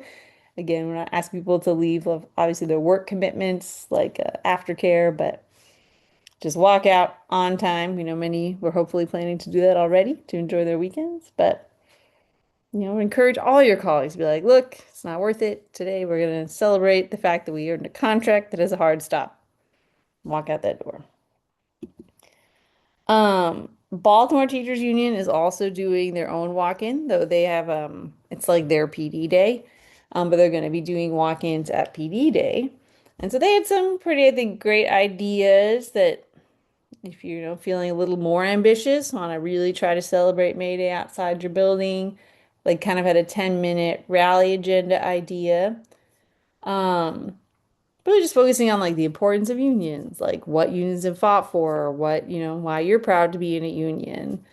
Um, Potentially having other people speak, right? If students are coming up, you could, grab some students. Hey, it's what's the importance of the 40-hour work week, darlings? Taking a group picture and just kind of walking in. They also have, if you really want to get ambitious, they have a pretty impressive walk-ins planning guide, for like identifying a captain. That could be the building rep or someone, maybe get someone to volunteer to kind of take the lead. Someone just, texting out reminders like, hey, we're not walking in early. We're all going to meet outside. Identifying someone who wants to maybe just speak a little bit about what the union, has done for them or why they're happy being a union. Um, and just making sure, it's all communicated. But we also get like, I won't say that on my end, we've done like the best job like planning this out. We were trying to do something bigger with free DC. It just didn't quite pan out the way we hoped. There will be a concert though at the AFL-CIO. So they now have a location. It'll be at about 5 p.m. So those who are around the district and want to check out a Union Forward concert. There is also the big rally is at noon, and it is downtown, kind of by the White House. So if you are close to downtown and have a lunch break you can run out for and want to do that, WTU staff, we're going to try to be down there for that, but we get that we just, it's during the school day. There's only so much we can do. That's May Day. But we'd love to see, members just celebrating some union history as we then build up to a much bigger May Day next school year, because that'll be we want to use that as a chance to rally in support of our contract negotiations, which will be kicking off June of that year. So, goodness, time flies. I don't even know. Any questions or comments on May Day? All right, all right. The last piece um, that I just wanted to touch on with everyone is impact grievances. The grievances we file the most, as it should be, because it's heinous. But a few key things. Our approach to impact grievances. You can file it at any time. So we have been filing them throughout the school year, trying to cut principals off at the pass when they're doing something bad. But the final deadline is going to be September 3rd, 2026. So we get basically 14 school days after the actual final rating. So, you know, just, if your members are like, oh my gosh, I missed the deadline. No, we didn't miss any deadlines. If it's impact related for this school year, then they're okay. And then it's 14 school days after whatever happened. So, like, for example, with like the IVA scores, when a lot of people suddenly got exemptions that shouldn't have, we then had 14 days after finding that out to file. So it's just whenever the thing happens, you get 14 school days. And once you learn that it happened, we are taking the position that oh, sorry, go ahead, Joanna, before I move to the next part. I just wanted to know, where can I and members find like the guidelines around how impact observations work for folks who go on extended leave, whether it be maternity, paternity, medical. Um, where is that info located? I don't think it is located anywhere because I think they like to play it at their discretion. Oh, In okay. our experience, though, basically, if you miss a significant portion of the year, if it's under half, my experience is they'll just start exempting things towards the end and they'll just put it in towards what you already got. But that if you don't like that score, you'd have a pretty strong case for, no consequences. And they usually actually honor that without a fight, right? So like usually if let's say like you were there up through January, right? Mm-hmm. You did make it through the whole first cycle and you got good scores. Mm-hmm. So you're feeling solid, but then something happens, you're now on FMLA, you're out the rest of the year. Um, I have found GCPS will usually let the good scores stand Mm-hmm. and just put those in and make everything else exempted, like individually instead of exempting the whole score. Got If it's low, then depending on how tricksy they're feeling, they might try to put it through. But actually, my experience has been that they'll turn around and make it a no consequences. Um, But there's no actual written numerical, no, nothing. they Oh, don't want to be held to one. So no, they want to be able to have the discretion to make the decision. But again, what I have found is they're not making really crazy ones around this because like the easiest thing for them to do is just do it no consequences, right? And just call it a day. And they're usually willing to do that. okay. Gotcha. And then my second question was one of my members is teaching in a SPED self-contained class and wanted to know if she could be observed if both of her aides were not present that day. If she's supposed to have two aides and she only has Mhm. one aide that day, is she allowed to be observed? Um, if that happened and they got a score they didn't like, I think we would just have to try to challenge it. Because I don't like unless The only thing that we can do is grieve what's in the policy books for impact. Mm-hmm. So if they have not written anything, then Mm-hmm. it's not a rule, right? Everything comes from them. Yeah. So our goal is always to try to make them be reasonable, which sometimes they'll accept and sometimes they won't. Um, but we have found it to be very difficult to grieve observation scores, even based on pretty unfair circumstances, with arbitrators. Like they really just kind of look at, is it a policy violation? And like if they can't find a policy, then like they chalk it up to managerial rights. So usually our best bet is like we have to win it before we get past stage three. Because like once we get past stage three, they tend to be very strict, even if we have like a lot of evidence that like this is unreasonable. They kind of tend to be like, well, is there a policy? Um, so instead, what we tend to do is see if we can make a pretty hardcore case to an instructional superintendent. Well, first the principal, of course, because like if it wasn't the principal who did the observations, sometimes, Mm-hmm. right, they'll realize, oh, this is bad luck. Like, let me go talk to my AP and get them to like think this one through again and do it again or whatever needs to happen.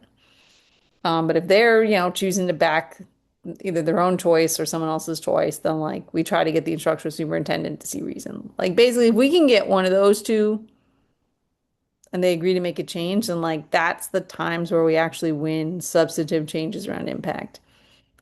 Sometimes labor management employee relations will also show reason, but to be honest, they usually start backing up admin at a certain point, if they don't want to set a precedent.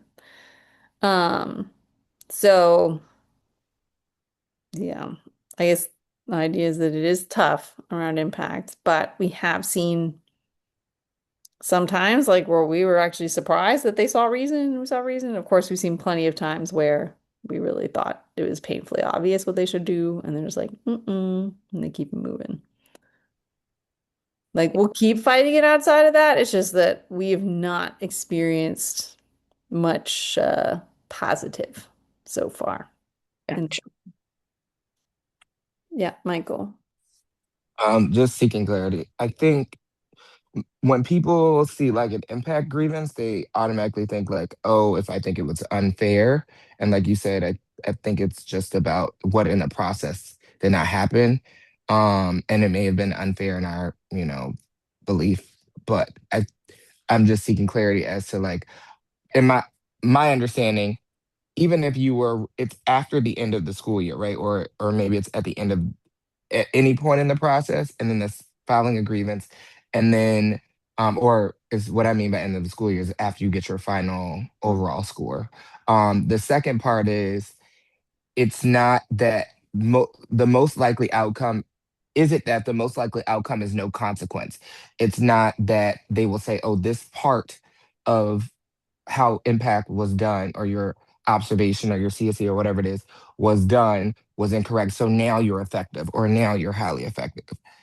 So I just want to understand those pieces of Yeah. it. That So generally, if what you're grieving is the interpretation of an EP rubric, it doesn't end well for us.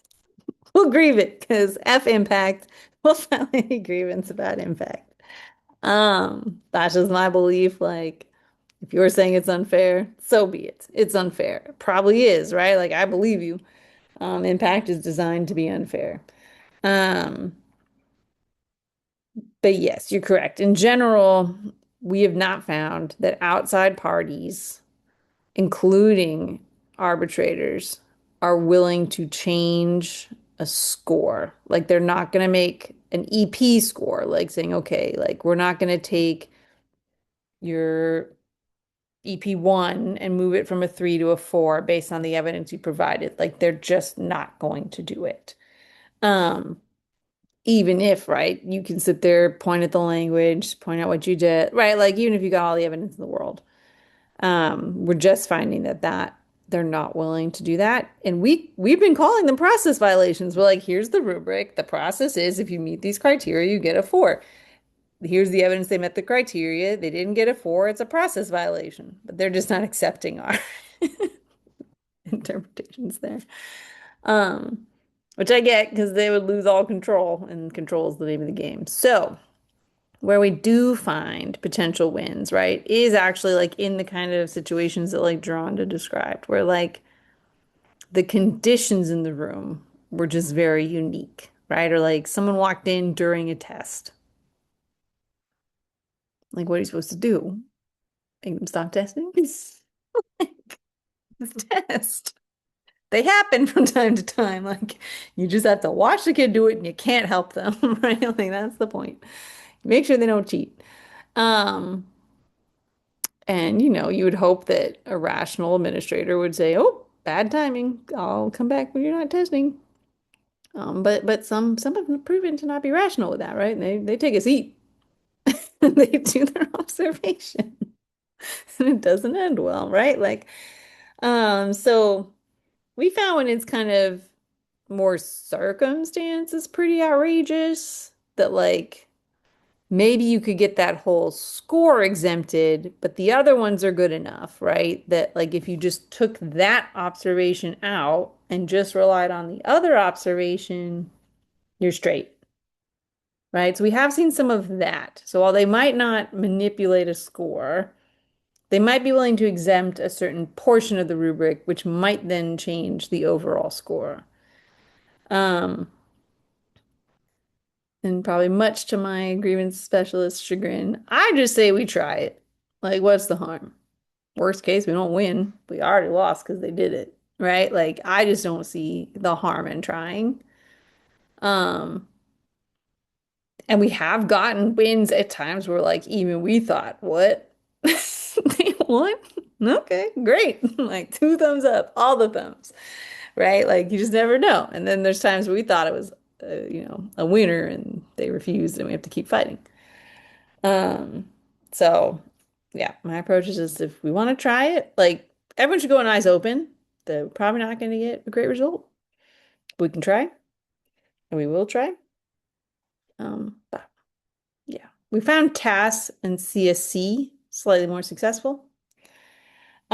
And again, like the effective scores, it does depend on what you're trying to do. So we have had things where it's like someone got their task recalculated because they could truly show that like it was just done wrong, right? The math was just done incorrectly based on what they submitted. And even like the person who did it admitted it was just a mistake, right? And so then like they did get it changed and it did bump up, I think, possibly to highly effective, right? So like DCPS for certain things that are not subjective or not as subjective as the EP, we have found wiggle room with them sometimes. Um, EPs Got it. are much harder, yeah. Yeah, I was just trying to level set with a member Yes. grieving, and I think making a grievance on impact, but that makes sense. So basically, something like EP is they're probably not going to change your score. They might eliminate that observation, but something that is less objective, like the numbers you submitted for tests or whatever the case is, or is may have wiggle room there. It just depends on it's on a case by case basis, Yeah. but you're trying to find procedural. It's if it's something procedural or very obvious or objective, that generally have the most wins in those Right. cases. But Okay, even if thank it you. isn't, and they truly want to file it, we are willing to file it. You just, right, like you said, we just want to go in eyes open that like this might not go well for us. And that's Got you. okay, because we want to challenge impact, because it is wrong. And like Yeah, what people are saying is true. It's just unfortunately the way they've constructed it makes it hard for us to challenge using this process. thank you. But I do like being able to go to every joint grievance committee with Jade and be like, the number one issue, impact. Still is every month. The number one grieved issue, impact. Because yeah, they're out there doing all sorts of stuff. It's not okay. Um, yeah. Sorry, last piece on this is just we're still scheduling stage threes on impacts that we filed in September because we only get 9 to maybe 12 a month, and that's maybe. Sometimes some months they've only given us 6 slots. We obviously can't only do impact grievances, and we did have to start with all the terminations, right? Like we're always going to prioritize the people who are the most harmed first, and try to see if we can get any relief. Um, Obviously illegal excess things go first. So like unfortunately, like it's a bottleneck, and the way we prioritize, it does have to be the most harm. And so a lot of impact cases, they're in the queue. They haven't gone anywhere. We've got them in our nice little Excel sheet, but we're still waiting to schedule. Because we also have to keep some, parts open for anything we have to fast track coming out of a school with, working conditions and other stuff. So it's just, we wish it was not like this. Um, but we do also have to alert our members that, like, this is, if we can't get it solved at the principal level or the instructional superintendent, and those happen pretty quickly. So if we can't get either of those two parties to agree, then we're in it for the long haul. And we can be in it for the long haul. We're not dropping it, but yes, impact, non-impact are all in the same scheduling queue. It's just often impact automatically gets filed at stage three and kind of skips stage one and stage two.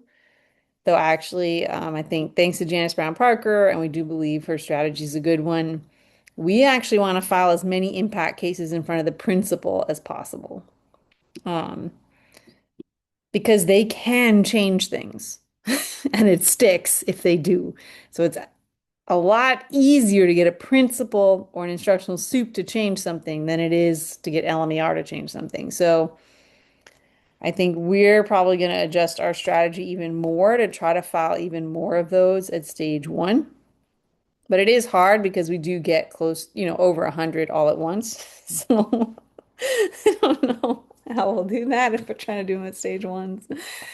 We're trying to figure it out. Yeah, Letitia. Can you all hear me? Yes. Okay. So I have another unique situation.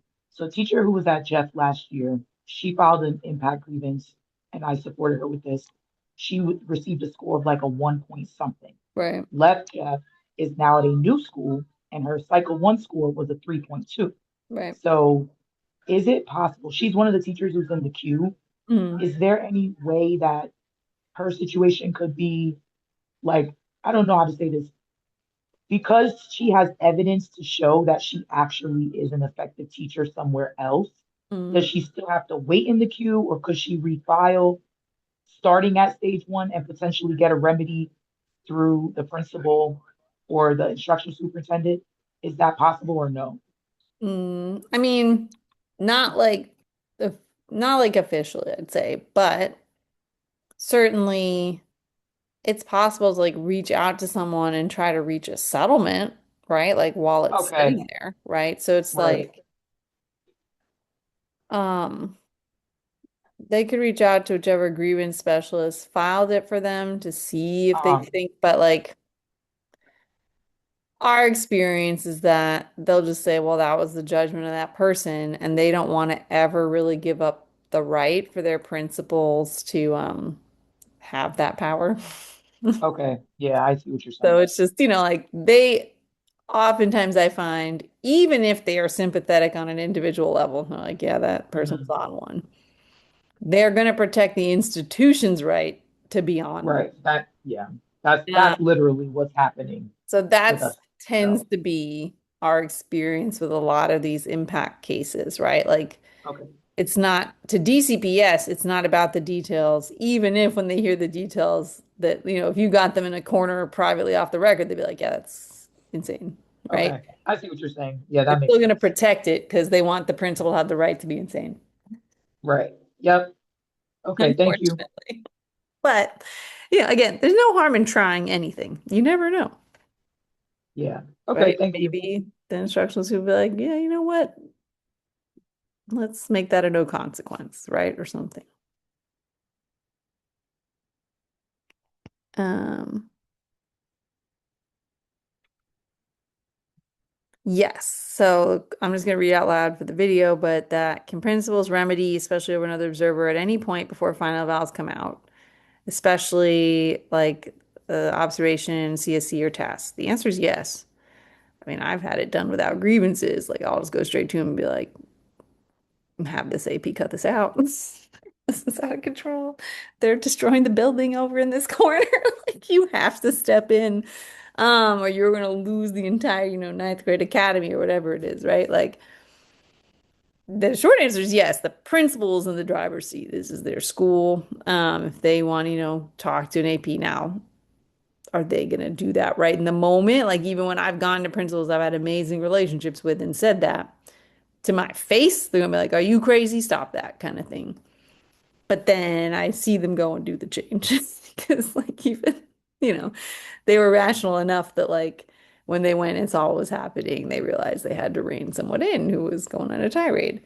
Um, but yes, you can grieve with the principal.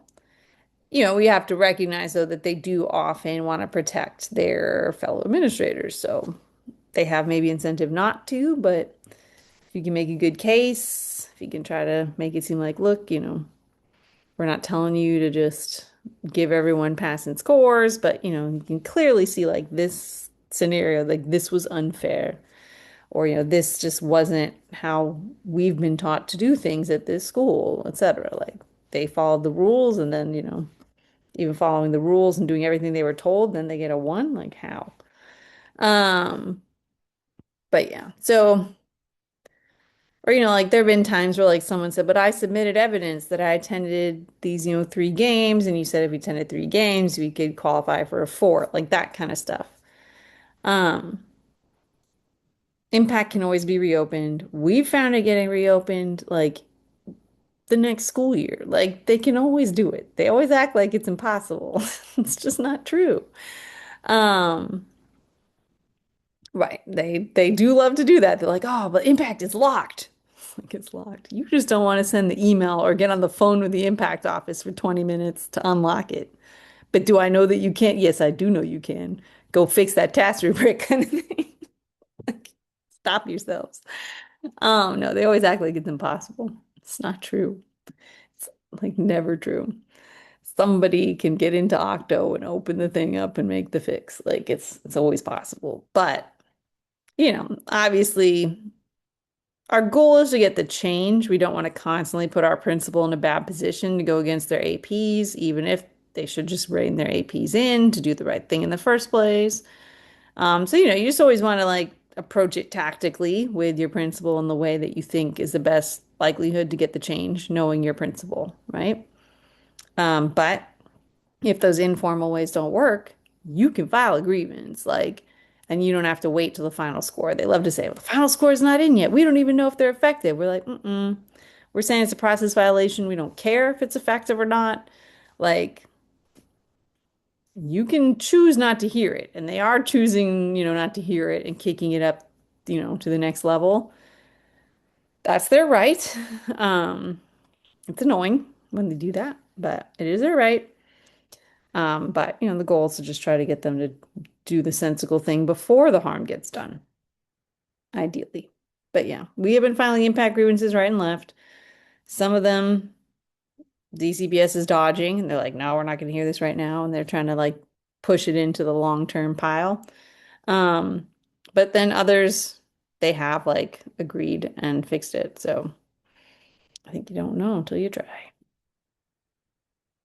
But for those who, know that they might want to do one, but, don't have something immediate to file right now, we do, of course, always recommend to our members to document, especially if someone's at risk of getting let go, right? If they're on year 3 of developing and they think, oh, looks like it's about to happen again, start downloading stuff, screenshots, downloads, like all the times you've asked for help. Like eventually you're going to get kicked out of the email. So you're going to need all that stuff in your possession. Um, Verbal communications, always, tell members like if you are asking your AP for help or you are, trying to get some more feedback or whatever it is, just always memorializing conversations that are had with an email and writing, trying to take detailed notes like after an observation happens. If you know, like, oh, I gotta watch them, they're out to get me, like, have them type everything up.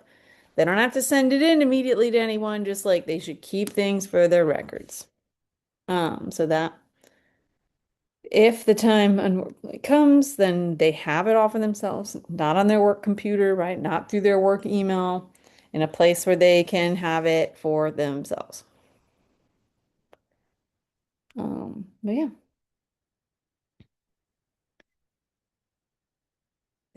yeah, there's other things that people can get together once they kind of know exactly what they want to grieve, but the kind of overall point stands. But our approach is that we're gonna try no matter what. But we just have to be kind of realistic in our expectations. This is a very slow process. Um, Once it gets past the instructional superintendent, everything kind of grinds to a halt. So if you can get it fixed at step one or stage two, like even if it involves you compromising, that might be the way to do it. Because it could be a long time before we see a result out of the further stages. We go as fast as we can, but we can't force DCBS to give us more times, unfortunately. We're trying. All right. So I think, oops, in closing, just ask that it's just our same kind of generic survey so we can know what topics to do in the future and what was helpful here and what wasn't. Now, this one was very simplistic with me, but I appreciate y'all spending time with us today. Um, yeah, I'm happy to stay on for a little bit. I'll stop recording. Is it recording? Yes. Stop that.